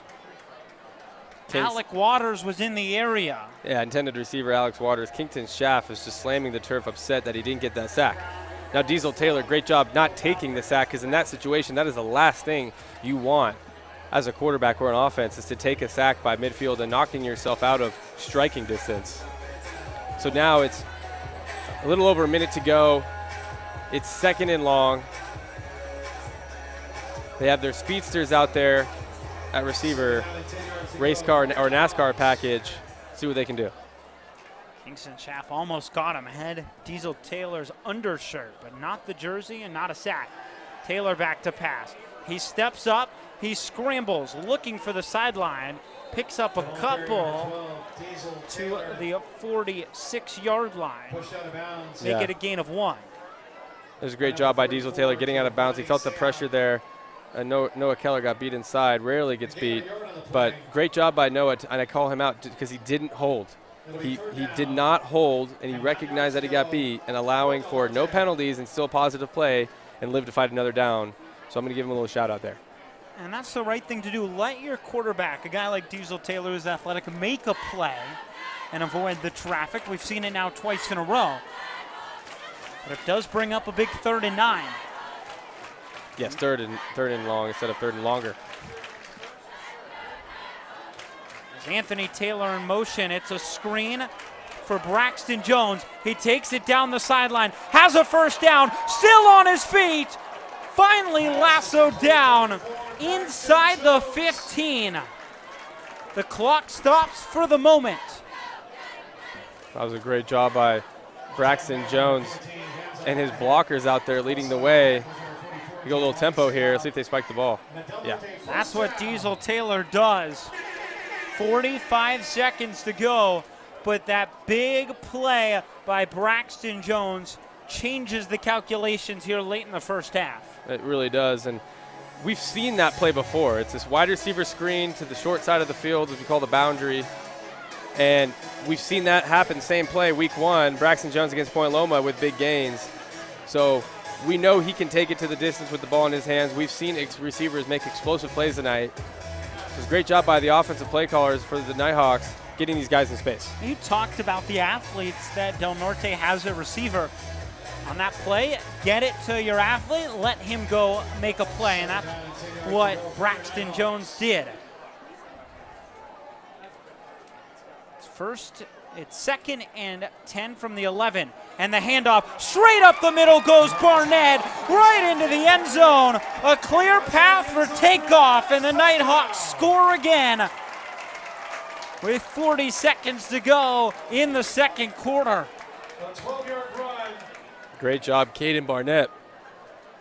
Wasn't even touched on that play, or barely touched on that play. Easy walk into the end zone. 32-0 with the extra point to come. It has been domination as the extra point is blocked. The point after touchdown. Nice job by Isaiah Rodriguez to get around the edge. Great individual effort blocking that extra point. And so it remains 32-0 with 40 seconds to go As a fourth-generation Southern California in this first half. Steve Gaines and the Gaines Group is an innovator and motivator in residential and commercial real estate sales in our community and has been for over 50 years. As one of the country's top real estate brokers friends in America. What a night, what a first half for the Nighthawks. Establishing a lead, getting all over these Eastlake Titans here in the first half in the nest. Eli, it's your first game as the lead play-by-play announcer. How does it feel? I mean, are you saying I'm good luck? I do like the sound of that. I won't lie to you. You just might be that X factor, that catalyst for us tonight. That sounds perfect to me. Maybe better luck than the last guy. He's somewhere else in San Diego right now. 40 seconds to go. Rodriguez trying to reverse field. He does, weaving his way out near the 40, and that's where they say his momentum was stopped.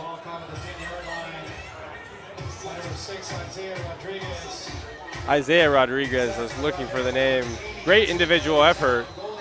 Really showed his athleticism there. He's slow to get up. We got an injured player on the field. I've seen a bunch of that tonight.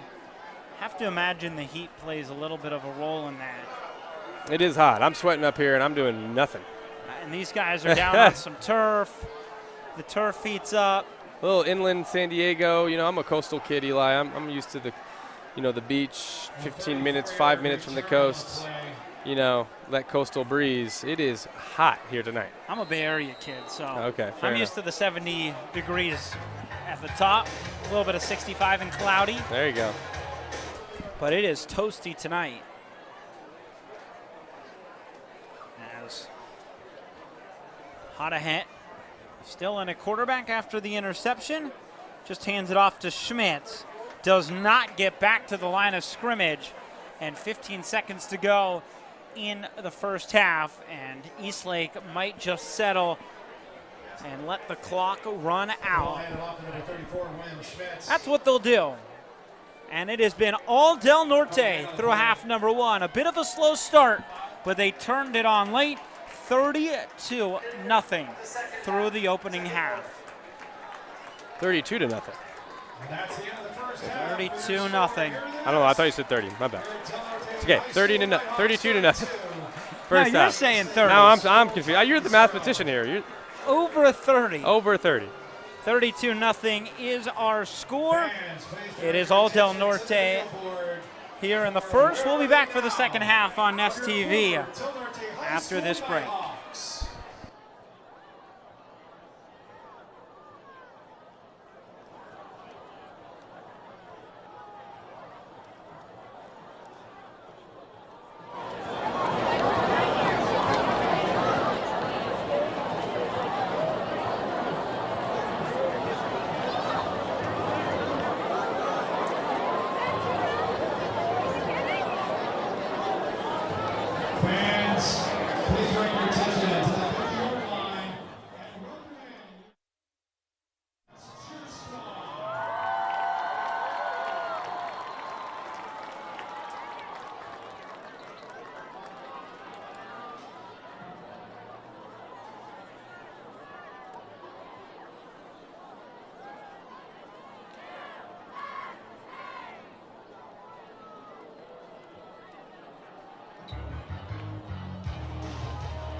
get a good feeling, yeah.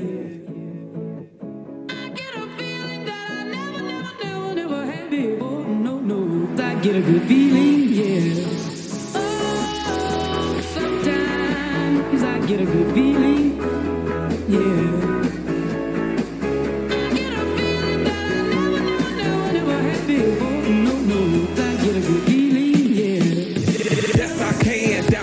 They're going to play action here. Snyder to the end zone. It's caught. Tomlinson. Is he in? He is. Touchdown, Nighthawks. Now I got a word for your tongue. How many rolling stones you wrong? Yeah, I got a brand new spirit speaking and it's done. Woke up on the side of the bed like I won. Talk like the wind in my chest to that sun. G5 in the US to Taiwan. Now who can say that? I wanna play back. Mama knew I was a needle in a haystack. I'm a body boy, plus made back. I got a feeling it's a rap. ASAP. Oh, sometimes I get a good feeling, yeah. I get a feeling that I never had before. No, I get a good feeling, yeah.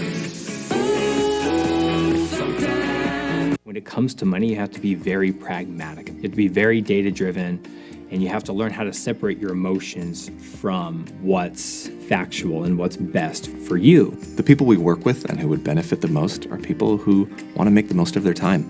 They have other priorities, other interests, whether it's their family, their career, starting a business, enjoying retirement. We want to do good things for good people. Ultimately, that's our long-term objective.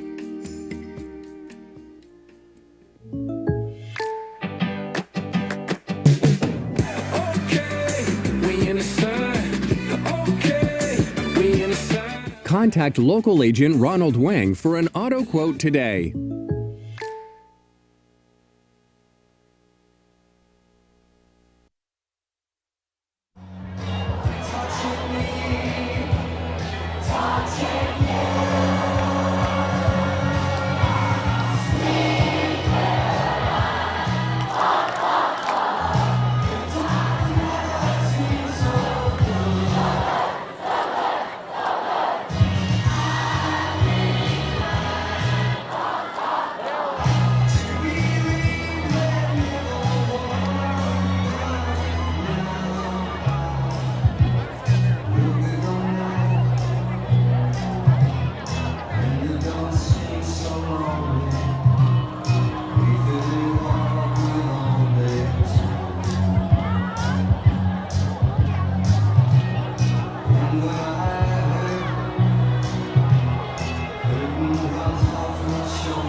Tonight, the marching band will perform the opening segment to its 2024 show titled Midnight City, under the direction of drum majors Ash Russ, Rohini Thate, and Sean Reed.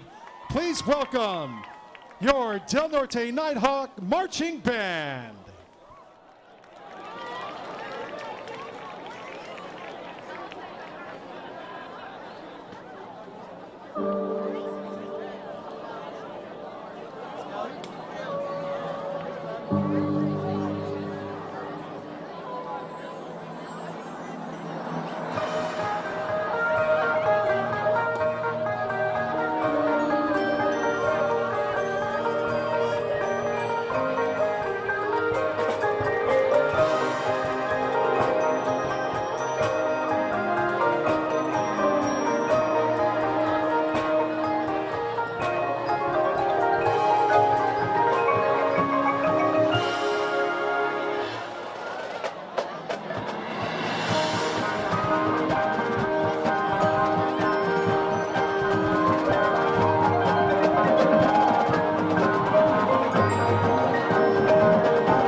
School Concert Band to the field.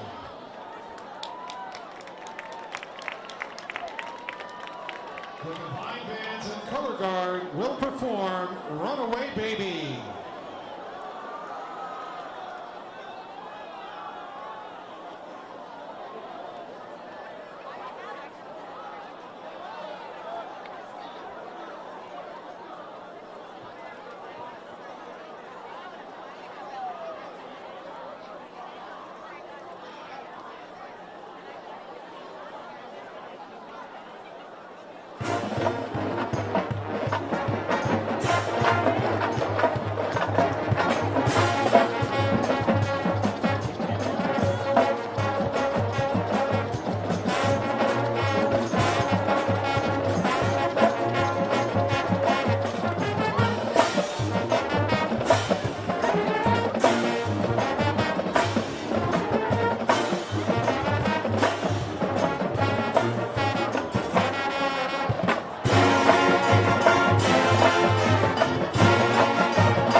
Norte High School Concert Band.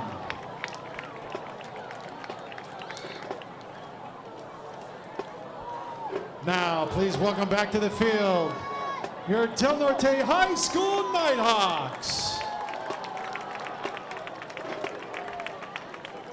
Del Norte High School football would like to thank Dr. Stephen DeCino and his practice Revivify Restorative Medicine for sideline coverage for tonight's event. Dr. DeCino has been the team physician for your Del Norte Nighthawks since 2012. Thank you to Dr. DeCino and all you do for the team.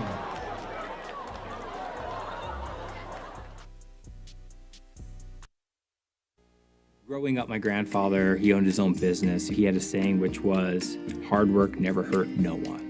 And I still believe in that to this day. For me, that's building the firm that I've always wanted to build and trying to provide the value that I think that people really deserve. Our firm is not owned by a bank. It's not owned by an insurance company. It's not owned by anybody else. It's completely independent and free from all outside influences.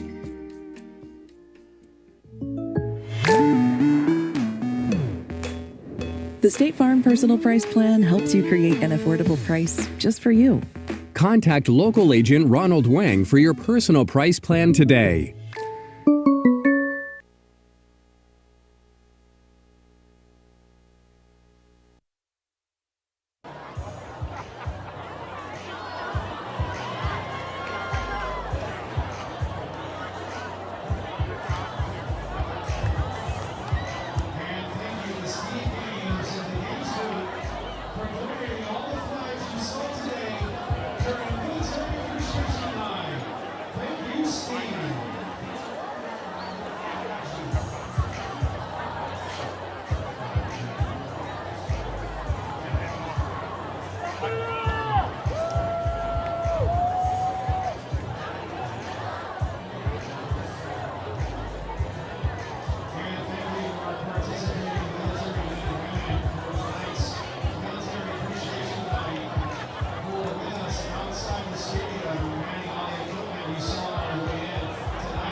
welcome you back to the booth alongside Drew Ferris. I'm Eli Kleiman. Drew, it's 32-0 Del Norte leads Eastlake.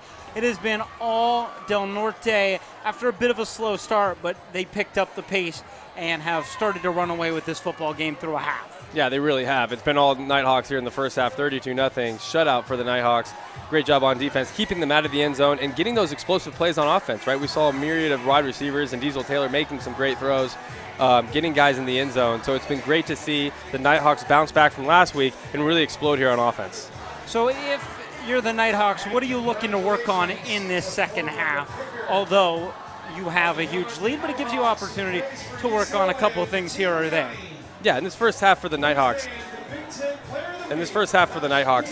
I would just scrape the score, right? It's got to be 0-0 because you have to come out with better as in no penalties. Sorry, I've lost my train of thought. No penalties, right? You got to get enough guys on the field. You got to get the personnel groupings correct, right? You got to get some of these details ironed out so they don't commit these penalties in the future.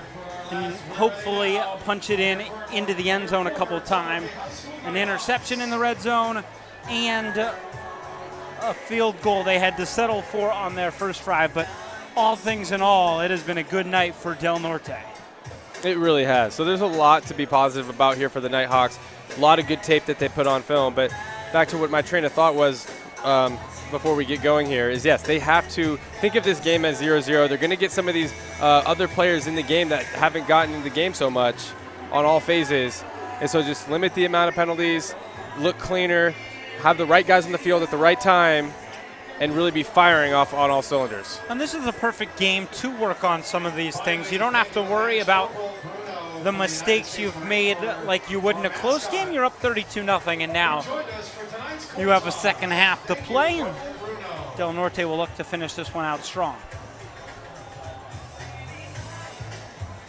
It is Eastlake football to begin the second half. They deferred, so they will now get the football.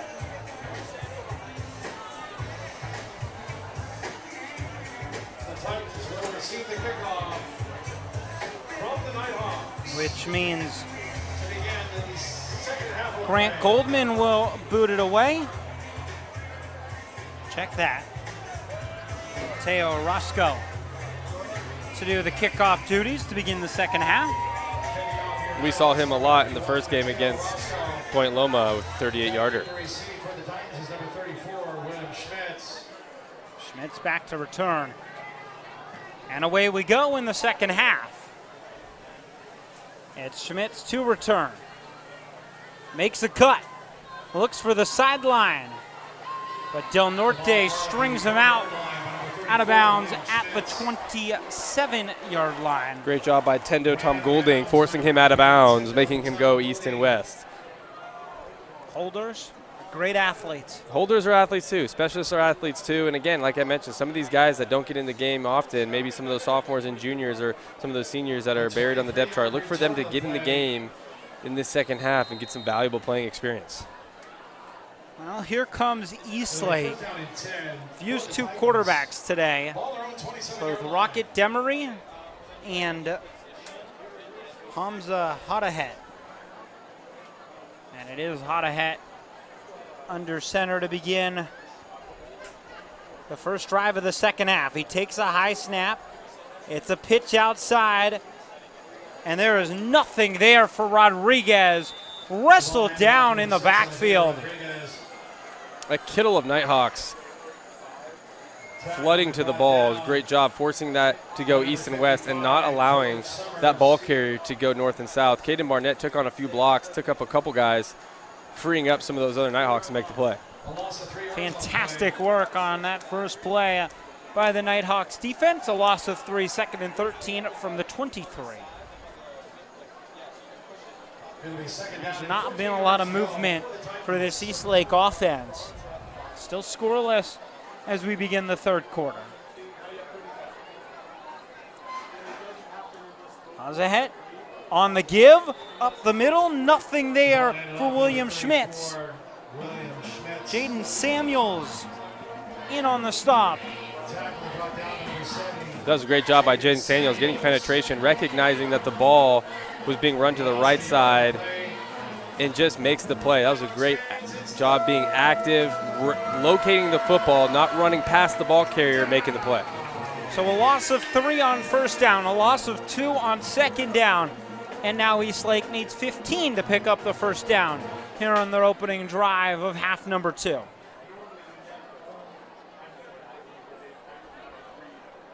Paws ahead. Rolls out to his left. Pressure from behind. Spins and fires and intercepted again. Del Norte takes it away. Danny Villapando with the interception, and Del Norte in business. Yeah, you saw the quarterback, Hamahet, rolling to his left. I don't really know if he knew where he was throwing the ball, but Villapando just snuck in there and made the play. And you can really see the athleticism and the speed that Villapando has. And the Nighthawks are back in business, I believe, inside the red zone, or just inching towards the red zone. Just outside at the 22-yard line, but awfully close to another red zone trip here in the third quarter. We still see Diesel Taylor taking this at the helm here. I have to believe if they score here on this drive, we might see some of Jake Locker. Diesel Taylor motions Anthony. It's a handoff to Remigio on the reverse. Wiggles and weaves his way inside the 20 down to the 18. Adrian Sanchez on the stop. Yeah, they like to do that misdirection. They do that a lot on the run, on the ground game. They get everyone going one way to the field, cut underneath to the boundary, and Remigio with a couple yards. A season ago when these teams met, Remigio had 43 yards on 5 carries. He's had more than that today. He's been excellent in the 1-2 punch with Caden Barnett.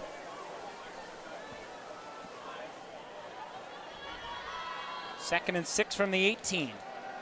Diesel Taylor rolls out to his left.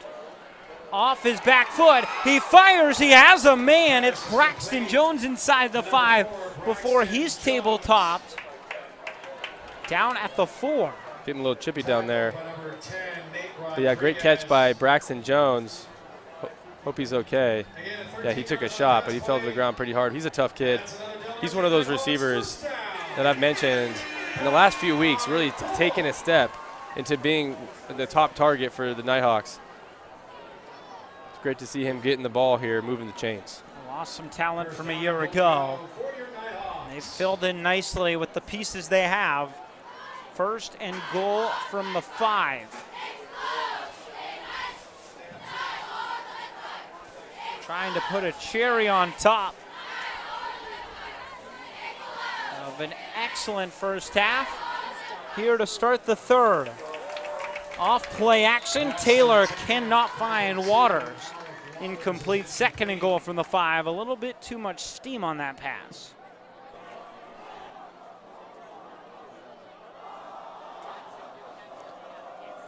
And so Diesel Taylor will come get the play call.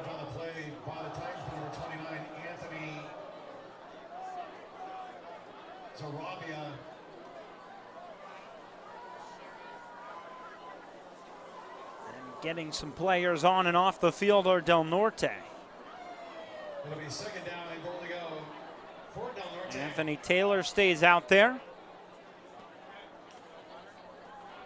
Couple minutes into the third. Del Norte looking for their first score of the second half.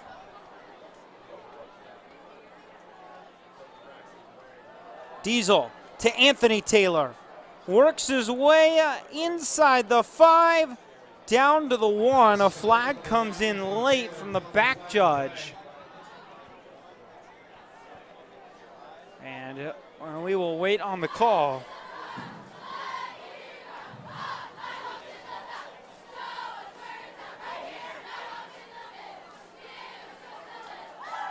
Had plenty of penalties today on both sides. After the play, personal foul, unnecessary roughness, offense, number 50, 15-yard penalty, third down. So Noah Keller called for the personal foul, and instead of 3rd and goal from the 1, they're going to back it up to the 16-yard line. And again, Drew, just another costly penalty for Del Norte. Yeah, and especially in the red zone, backing them up away from the goal line, causing a 2nd down and a long goal here. 3rd down, actually. It's tough to see. So here we go. 3rd and a mile. Have to squint to see the end zone in the distance from here, but what does Del Norte have drawn up to try and get into the end zone?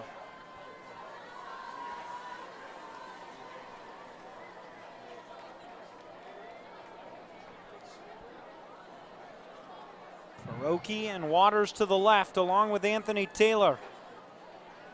Diesel Taylor takes the snap, rolls out to his left, finds Barnett at the 10. He's chopped down to the 9. And it is 4th and goal. And here comes the field goal unit to try and make it 35-0. It was a gain of 8, but not enough. When they needed 16, he got about half of it back.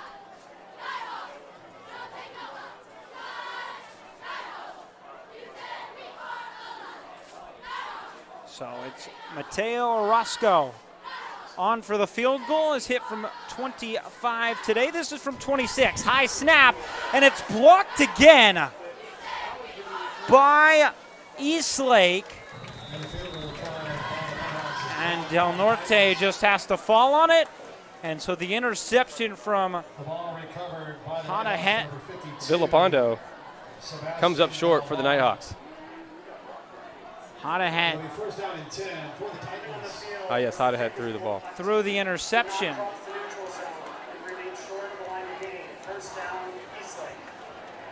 And so what they're saying there, just for the confusion, it is Eastlake football, and the interception is all for naught for Del Norte. But if the ball gets kicked beyond the line of scrimmage, and then an Eastlake player touches it, it's a live ball, and if Del Norte recovers, it's their football after that.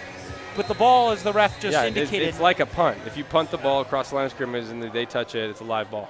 But it never made it across the line of scrimmage, and that's why it's Eastlake football. Out ahead. Rolls right, bottled up and buried in the backfield. That was a great job by the defense there, getting the sack. Number 28, Douglas Spillane, getting some playing time, making a play. He's all excited. And I want to give a special shout out to Tristan's mom, Rebecca. This is her last night as the leader of the chain gang, and we want to say how much we appreciate you up here in the nest with the chain gang duties that you have done. We see you, we appreciate you. Rebecca, thank you so much for heading up the chain gang. Truly could not have football without it. Very true. And the chain gang not moving at the moment after a loss of 7. 2nd and 17 from the 13. Halfway home in the 3rd quarter. Hot ahead, back to pass, in trouble again, getting chased down from behind. He takes off, finds room to run, and works his way over towards that 1st down marker. And watch out, chain gang turns what could have been disaster into a bit of a profit. And it'll be 3rd and short for Eastlake. What a great individual effort by Hadahat. George Summers pushing him out of bounds, but not, just a 2nd and short. Didn't quite get the 1st down. Nighthawks got pressure that time. Looked like it was going to be a big sack, turned to a big gain. A gain of 16. So it's 3rd and 1. 32-0 Del Norte. These teams met last year for the first time. Del Norte winning 31-17. It has been a little more lopsided tonight. Hot ahead, slings it left on the screen. It's broken up, and finally we get a whistle incomplete, and it's 4th and 1. Number 6, Isaiah Rodriguez. Isaiah Rodriguez, the intended target. 4th and 1, looks like they're going to go for it here. Is that the right call in your mind? I know you're down by a lot, but It absolutely is the right call. I mean, can't lay down the sword here no matter where on the field. You got to go for it here in this situation. are inside your own 30. But needing points and needing them in a hurry.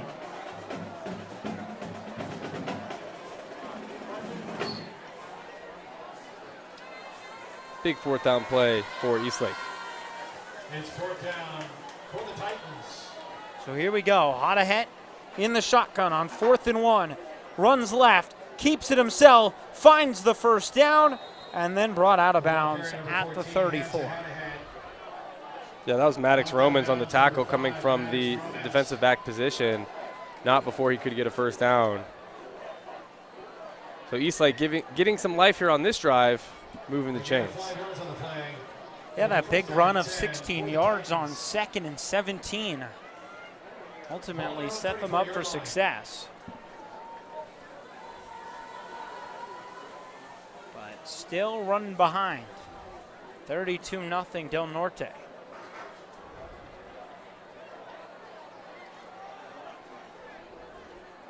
Hodahet has taken over the role of QB after Rocket Demery got the start. Hodahet running right, sets his feet, heaves downfield, has a man there, and it is brought in by Baron Cardona. Laundry on the field. Might be a late hit against the Nighthawks on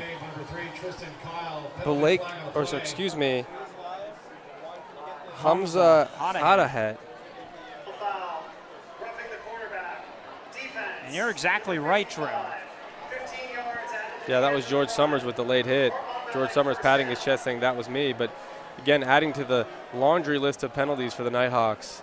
And I know they're winning 32-0, but I know the coaching staff has got to be disappointed in all these penalties tonight. They have added up.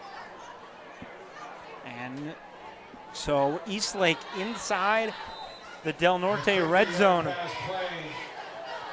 for the first time tonight. So yeah, let's see what they can do here inside the 20-yard line. Big explosive play for the Eastlake Titans. See if they can get some momentum here, get something on the board. Hodahet flanked by Schmidt.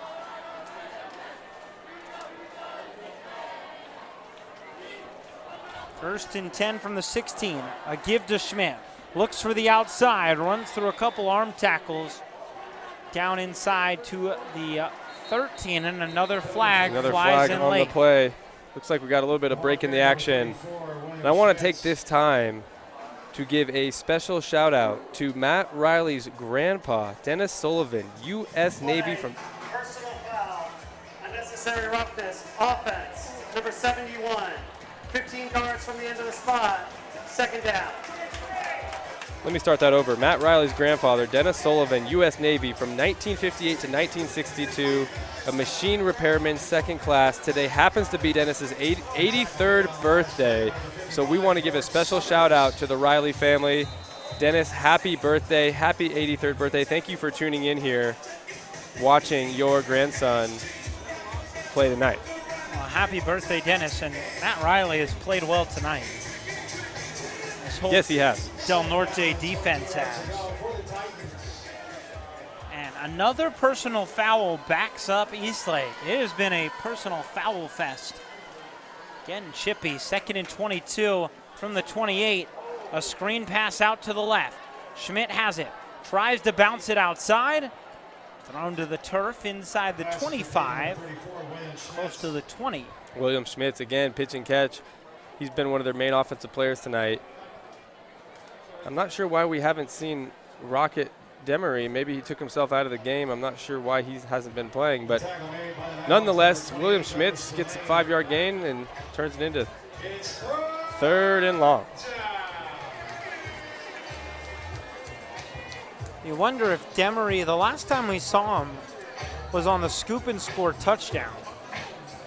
He got driven to the ground by Matt Riley. Helped force the fumble.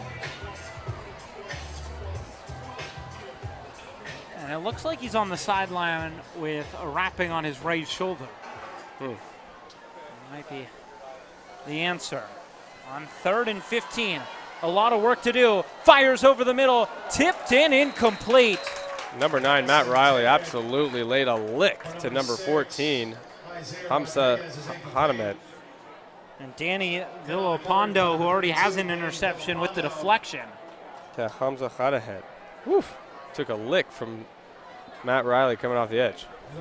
So it's 4th and 15. And what hurt Del Norte on their last drive, a personal foul that backed them up 15 yards, is on the other end hurting Eastlake after one of their own. Truly is. Now 4th and country mile here because of the penalties. Now knocked them right outside the 20-yard line. They're going to need a big play here to get this converted. They need to get to the 6-yard line to pick up the first. It's 4th and 15. Eastlake still looking for their first points of the day. Honahan, back to pass. In trouble, being chased from behind. He takes off, and he's brought down near the 15. He's well short of the first, and it's Del Norte football after they get the turnover on downs. Turnover on downs, and as we get a break in the action here, I want to give another shout out to our 1st Battalion, the 11th Marines. We have 4 of them present here tonight. Staff Sergeant Tyler George, Sergeant Chris Knox, Corporal Dylan Donnelly, and Lance Corporal Jose Vasquez. Thank you for being here tonight. We want to recognize you for your presence here this evening, as well as their equipment that they have, the howitzers, 2 big trucks, and along with the HIMARS rocket system, some heavy equipment here tonight in the nests. I walked past that rocket system on my way in. Wasn't going close to it. Yeah, right. I don't want to set anything off. Nah, I'm good. But we've seen a lot of explosives here tonight for the Nighthawks offense. Let's see what they can do here on 1st down. Now looking to get back on the board here in the 3rd quarter. Nearing the end of the 3rd. Diesel Taylor gives up the middle, and Remigio just wrestles his way for a couple. And again, it is getting chippy. It really is. And speaking of Remigio, he comes from a military family as well, so we want to give a special shout out to Petty Officer 3rd Class Ryan Remigio Sr. Thank you for your service. We have another member of the football team here, Gunnar Morris. His father is LCDR Jimmy Morris in the Navy. We want to recognize you both for your commitment to service and raising 2 fine gentlemen here for the Nighthawks. Thank you for your service on Military and First Responders Night. 2nd and 6 from the 19. Del Norte ripped off almost half the chains on 1st down. Taylor in trouble. 1 man to beat, and he is brought down in the backfield. A sack for who else? Kingston Schaff. It's been a difference maker. And Kingston Schaff's helmet comes off, so he has to exit. But he makes it 3rd and 7 for Del Norte. High motor player Kingston Schaff, showing his frustration, banging the turf, trying to call to his Eastlake Titan teammates a rally for some energy on the sideline, down 32-0, but he's a special player. He has to come off the field because his helmet came off for at least 1 play. Let's see what the Nighthawks drum up here on 3rd and long. So here we go, 3rd and 7. Diesel Taylor orchestrating the offense on play action.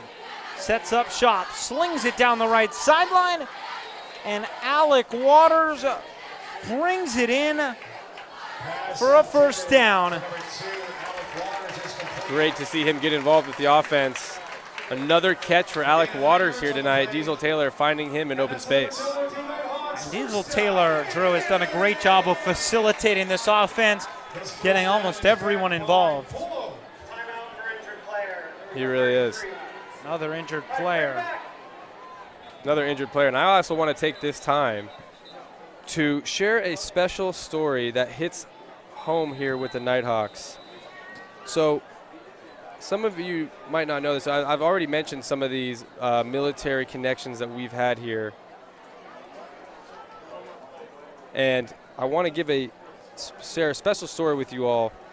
Private First Class, the late Robert Jones, his son is offensive coordinator here tonight for the Nighthawks, Ryan Jones, QB coach. And I'll mention more after this play. There might not be another play, and we will likely continue the story, except Del Norte gets it off just before the end of the third. Taylor slings it down the right sideline, brought in by Braxton Jones. And that's how the third comes to a close. 32-0 Del Norte. I'll give it back to you, Drew. Yeah, so as I was saying, a heartfelt story here. I'll start over. So, offensive coordinator Ryan Jones, his late father, Private First Class Robert Jones of the U.S. Army, is being honored here tonight by number 4 Braxton Jones wearing the jersey in honor of Robert Jones, the late Robert Jones. And Sherry, Ryan's mother, Sherry, was able to call in and get a jersey in the name of late Robert Jones being worn by Braxton Jones. And when Ryan Jones figured out that it was actually in honor of his father, it was a really special moment for the Jones family. So I want to give a special shout out and send our love and condolences to the Jones family represented here tonight on the field for the Nighthawks. A really cool moment. Back of that jersey for Braxton says R.M. Jones across the back.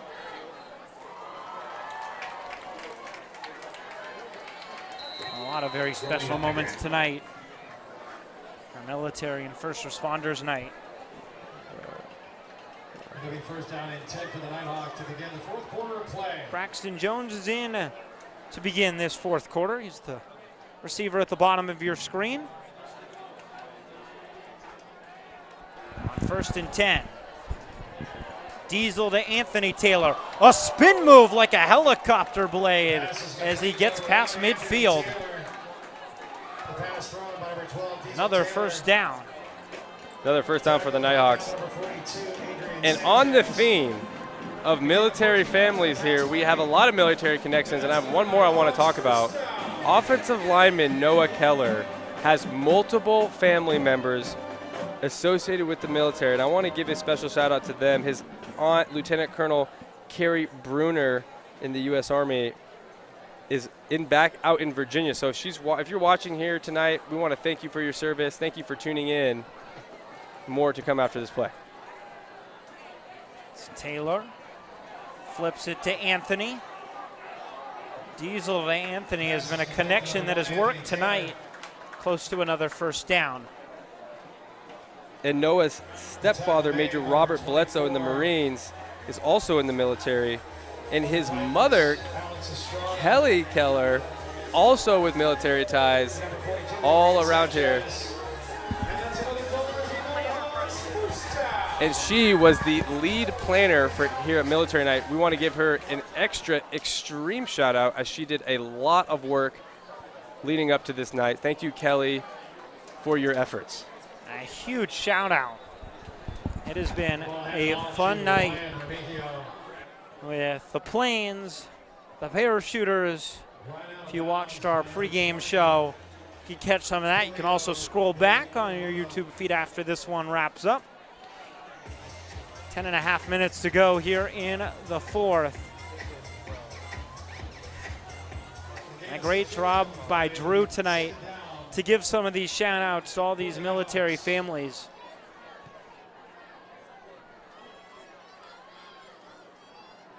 Another give.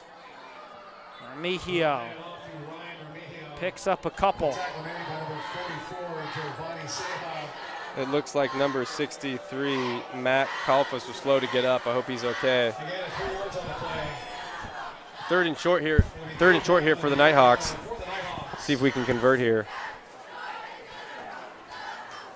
Might be time for a little bully ball late in this one with under 10 minutes to go, and Del Norte leading by the same score that they led coming out of halftime, 32-0.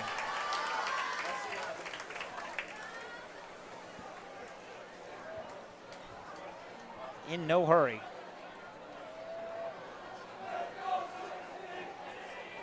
Diesel Taylor checks the sideline. Takes the snap on third down. A quick pass. And not much there for Chase Jurgens, but just enough for the first. Yeah, quick wide receiver screen out to the short side of the field. They love that wide receiver screen to the short side.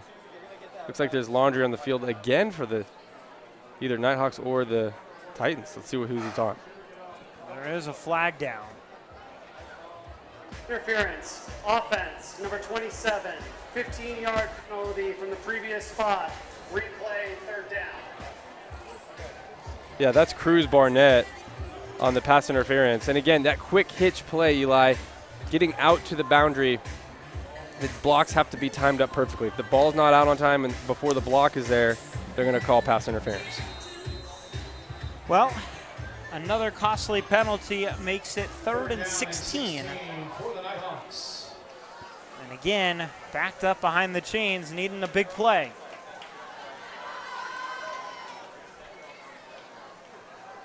Diesel Taylor rolls left. He sets his feet. He launches for the sideline and just over the head of Cruz Barnett. And it's 4th and 16. And I think that will likely bring out the punt unit.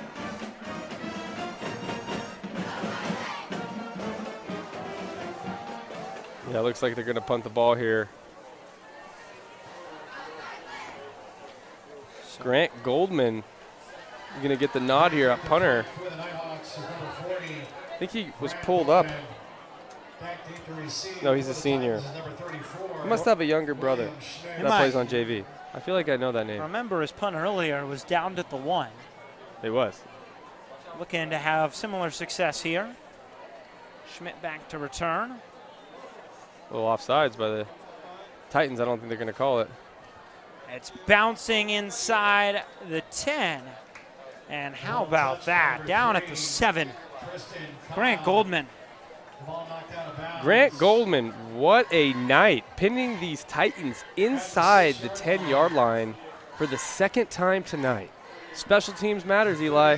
Special teams matter. Never going to get a debate from me on that one. I know you're our special teams expert up here in the booth, but. But for the Titans, I can tell you that Grant Goldman's had a good night. Yes, he has. And that's obvious, right? But again, although this game is favorably in the Nighthawks' favor, favorably in favor, right? But these are good times to practice this situation because you're going to be faced with these situations again as the season continues. So again, regardless of the score, you need to practice these types of plays moving forward for the Nighthawks. Coaches say it all the time. Best games to work on things are games where you're up big like this, can afford to make some mistakes and work through them. Don't want to make the mistakes in games that come down to the wire. 8:43 to go. Honahat takes a high snap, slings it right over the head of Schmidt. And they say it was a backwards pass, and so down at the 1. Yeah, that's tough. I mean, that all starts with the center, number 78 for Eastlake. Julio Ceballos. Forward pass they're calling now. Forward pass. And now they change Make it the to correction. a forward pass. But the timing was off from the beginning, right? You get a high snap, bobbled, timing's off, quarterback's quick to get it out, can't make an accurate throw. Timing and rhythm are so important for an offense, and it starts up front. I can't stress that enough. Well, it has been tough sledding for Eastlake today. Del Norte hopes to continue this defensive success next week when they head to Carlsbad. As the handoff goes to Amaro, or Canoa Pedro, excuse me, and he's brought down inside the 5. And now it's 3rd and forever. This is interesting, right? It's 3rd and long. You're backed up inside your own 5-yard line. You're down 32 points. I mean, do you go for it here? I mean, you probably punt it away, practice your backed up punt, you know? I think you have to. I mean, to give Del Norte 1st and goal would be difficult, to say the least, but. Yeah, I think they would punt it away if they don't get any favorable yardage. Under 8 minutes to go here in the 4th. And a 3rd and 12 from the 4. Hodahet takes the snap, steps up, slings it deep, and overshoots his man. Pass intended for number 3. Zyvan Carranza had a step, but it's just not enough. And another injured player. Looks like that's the quarterback. And it is Hodahet. Hodahet down. Hope he's okay. So it was Rocket Demery who got the start. He got hurt early, has a shoulder injury, it appears. And now Hodahet being attended to on the turf as well.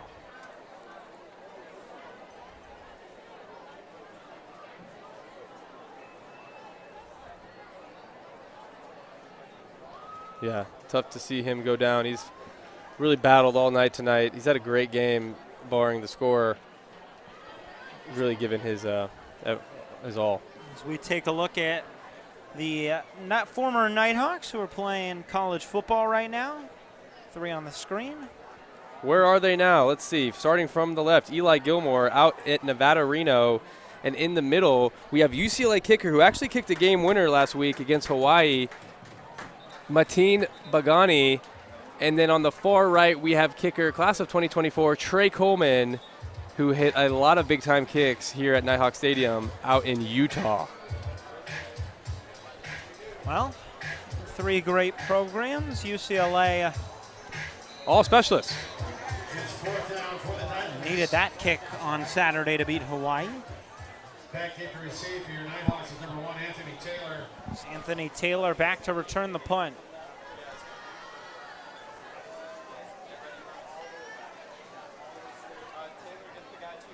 He's standing at the Eastlake 35. It's the punt away, a line drive kick. Anthony Taylor fields it inside the 30, breaks a tackle, looks for the sideline. Anthony Taylor is home. A punt return touchdown to put the finishing touches on this one. Takes a big lick at the end, but he is in for the score. Great special teams play by Anthony Taylor, number 1 for Del Norte. Fields a short punt, just gets north and south, makes a couple guys miss, gets in the end zone and takes a shot at the end. Hope he's okay coming off the field, but great to see a special teams touchdown late in the 4th quarter for the Nighthawks. Looks like we're missing a few guys on the field. Norte has now scored in all 3 phases. They have a couple offensive touchdowns. They have the defensive score by Marcus Hernandez. And now Anthony Taylor adds your favorite type of score, right? The most important type of score. No, I'm kidding. They're all equally as important. Let's see if we can get this kick in. The last 2 kicks for the Nighthawks have been blocked. Looks like we're missing some players. Now Vergon. Try and boot it. And this time he gets it away and splits the Spires. 39-0, and the clock continues to run now. Yes, it does. And I want to take this time to recognize Eastlake's head coach, Jose Mendoza, is an Army veteran. And last year we played at Eastlake for their military night. We are excited to have them and have him and the Titans at the nest for our military night. Incredible efforts by both schools to honor those lost on 9/11.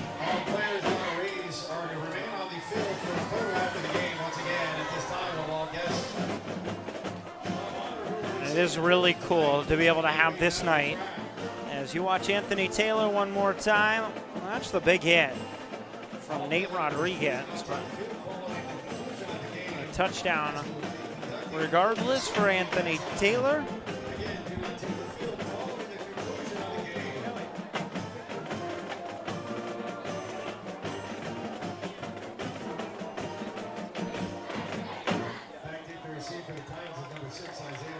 Isaiah Rodriguez. Schmitz. All back to return. Mateo Orozco to kick it away. 5:51 to go and counting. Nice kick. Schmitz to return from inside the Eastlake 5. And he wrestles his way to the 23. Again, 20 yards on the return. For a first down and 10 for the Titans. Ball around the 24-yard line. 20 yards on the return. North County Oral officials.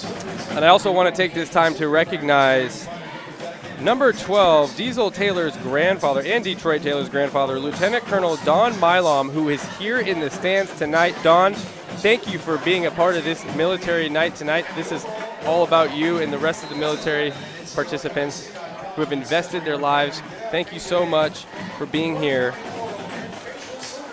And Detroit is wearing number 88, Chief Master Sergeant Troy Milam, who's the great-grandfather of the Diesel Taylor and Detroit Taylor.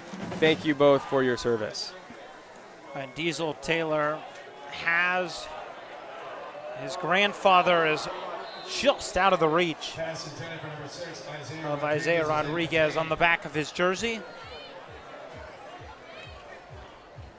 And Lieutenant Colonel Milam is what Diesel Taylor's jersey reads.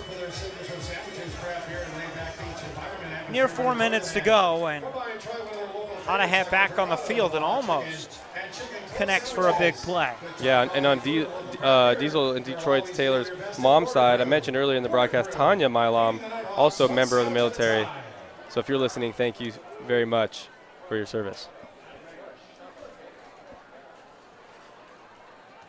Honahat again with a lot of steam out to the sideline. Carranza the catch and out of bounds. Carranza's had a quiet night tonight, making a nice grab on the sideline. Hadahot, good to see him back in the game, making throws for Eastlake. Third and short. Third and two. Third and two, Eastlake here in the fourth quarter, late in the fourth quarter. Possibly their last drive on offense, hoping to get something on the board for the film review tomorrow. It could be a long day tomorrow for Eastlake, or is that one of those you just flush and down? No, I think you should watch the film and learn from it always. Honahat steps up, scrambles, looks for the first, a skip and a hop as he gets past the line to gain. Maybe, maybe not.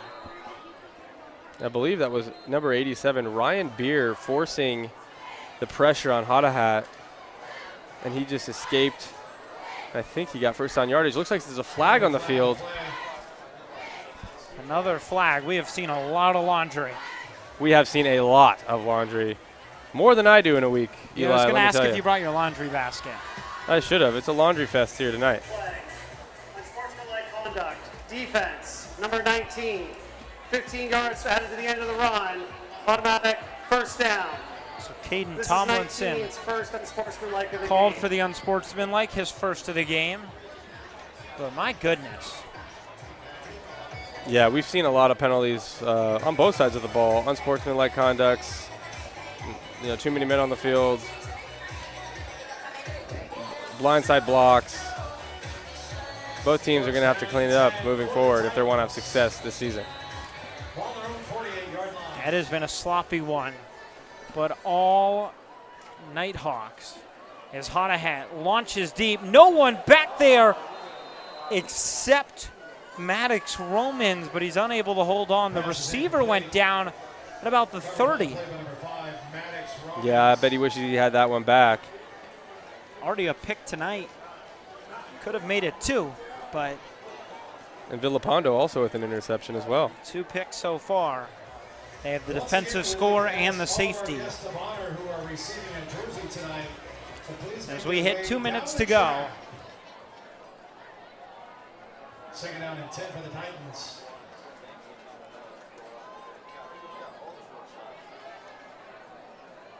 Honahat trying to sling it deep. Flushed out of the pocket. A sidearm sling. Has a man there. Down at the 25. It's Carranza. Honahat has made some mistakes, but he has brought some excitement for this Eastlake offense. Just too little, too late.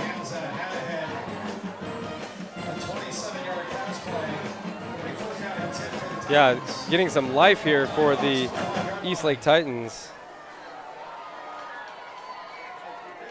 Have to imagine the backups are in for Del Norte.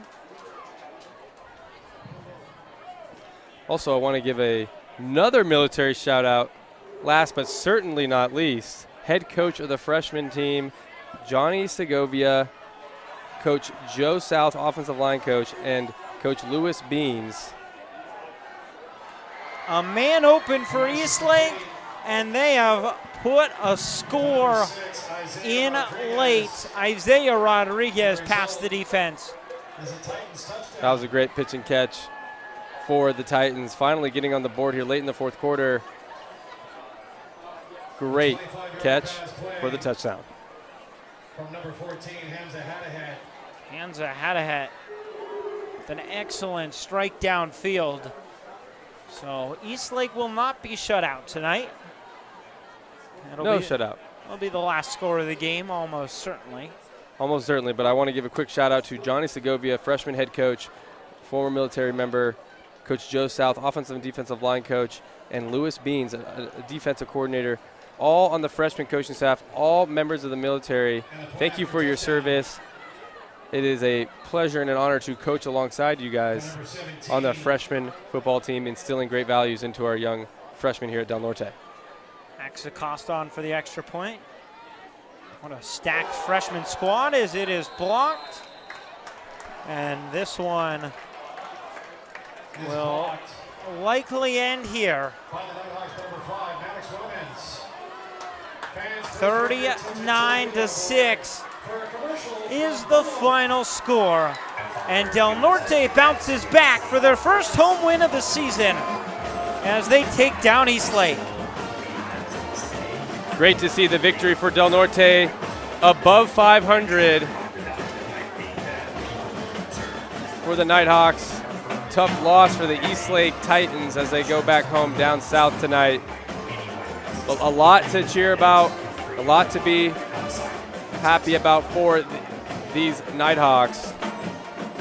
But again, a lot to clean up as well. I want to thank everybody who was able to put together this evening tonight, from our crew up here in the nest, all the way from our members of the military that are here this evening, and Kelly Keller as well, putting in a long week for this evening.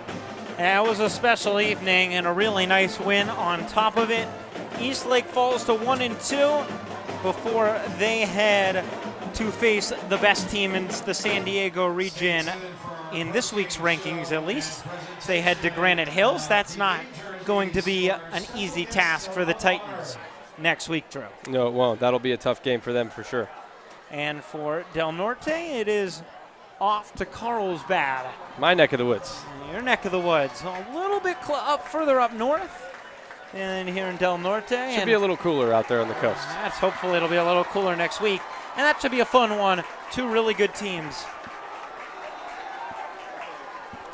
Getting close here, Eli, right? Fit in the camera. Yes, two really great teams. Carlsbad will be a tough match for Del Norte as we move forward.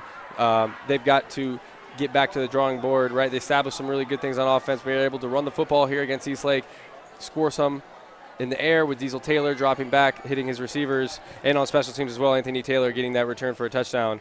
But I know that against this Carlsbad team, they're going to have to clean up the penalties and limit the turnovers. There were a lot of good things for Del Norte tonight, as you just explained. There were some things that when Coach Barnett goes into the locker room and watches the film, we'll have some stuff to work on. And sometimes head coaches call that the perfect game because you have something to get on your players for, but you also come away with a really nice win. Yeah, absolutely. There's a lot of really good things that they should be smiling about on film. Eastlake actually has some pretty good athletes. They're a pretty good opponent. But Carlsbad will be a tough challenge next week. You get back to the drawing board, like I said, Monday, Tuesday, Wednesday, Thursday practice, right? Those dog days, and it's hot out here, so you're going to have to get after it, get competitive, put yourself in those situations. We're all good over here. But put yourself in those situations that you're going to face next week against a good Carlsbad team and get better throughout the week. It should be a fun one. Before we wrap up here tonight, do you have a player of the game from Del Norte if you had to pick one? putting you on the spot here, but that's a lot of great plays to pick from. I mean, I'm a big special teams guy, but I'm not going to go that route. You could. I wouldn't blame you if you went that route. No, I'm not going to go that route. I think I'm going to go Braxton Jones up the sideline on that screen play. I think it led to a touchdown. Yeah, it was a big play. Big play, or getting in the red zone.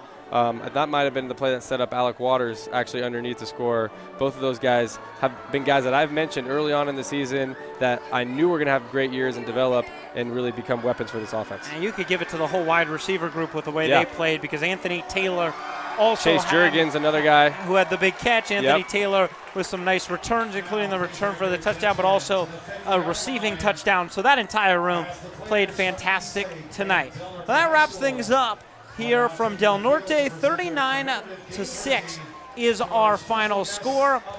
Del Norte with the win. As you check out the guests of honor on midfield, but that'll wrap things up for us up here. For Drew Ferris, I'm Eli Kleinman, and our entire crew, we say so long. We'll see you next week in Carlsbad. It's Del Norte with the win, 39-6. See you there. Eastlake.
This concludes Del Norte High School's 11th Annual Military Appreciation Night. On behalf of the Touchdown Club and Del Norte High School, thank you for sharing this special evening with us. On behalf of Del Norte High School, their faculty and staff, thank you again for joining us on Military Appreciation Night. Please make sure to make your way safely to the exit of the stadium. Del Norte High School officials, along with the San Diego Police Department, ask you please remember to welcome exercise safe driving on your way home. Thank you for attending tonight's game. Be sure to check the area around you for any personal belongings.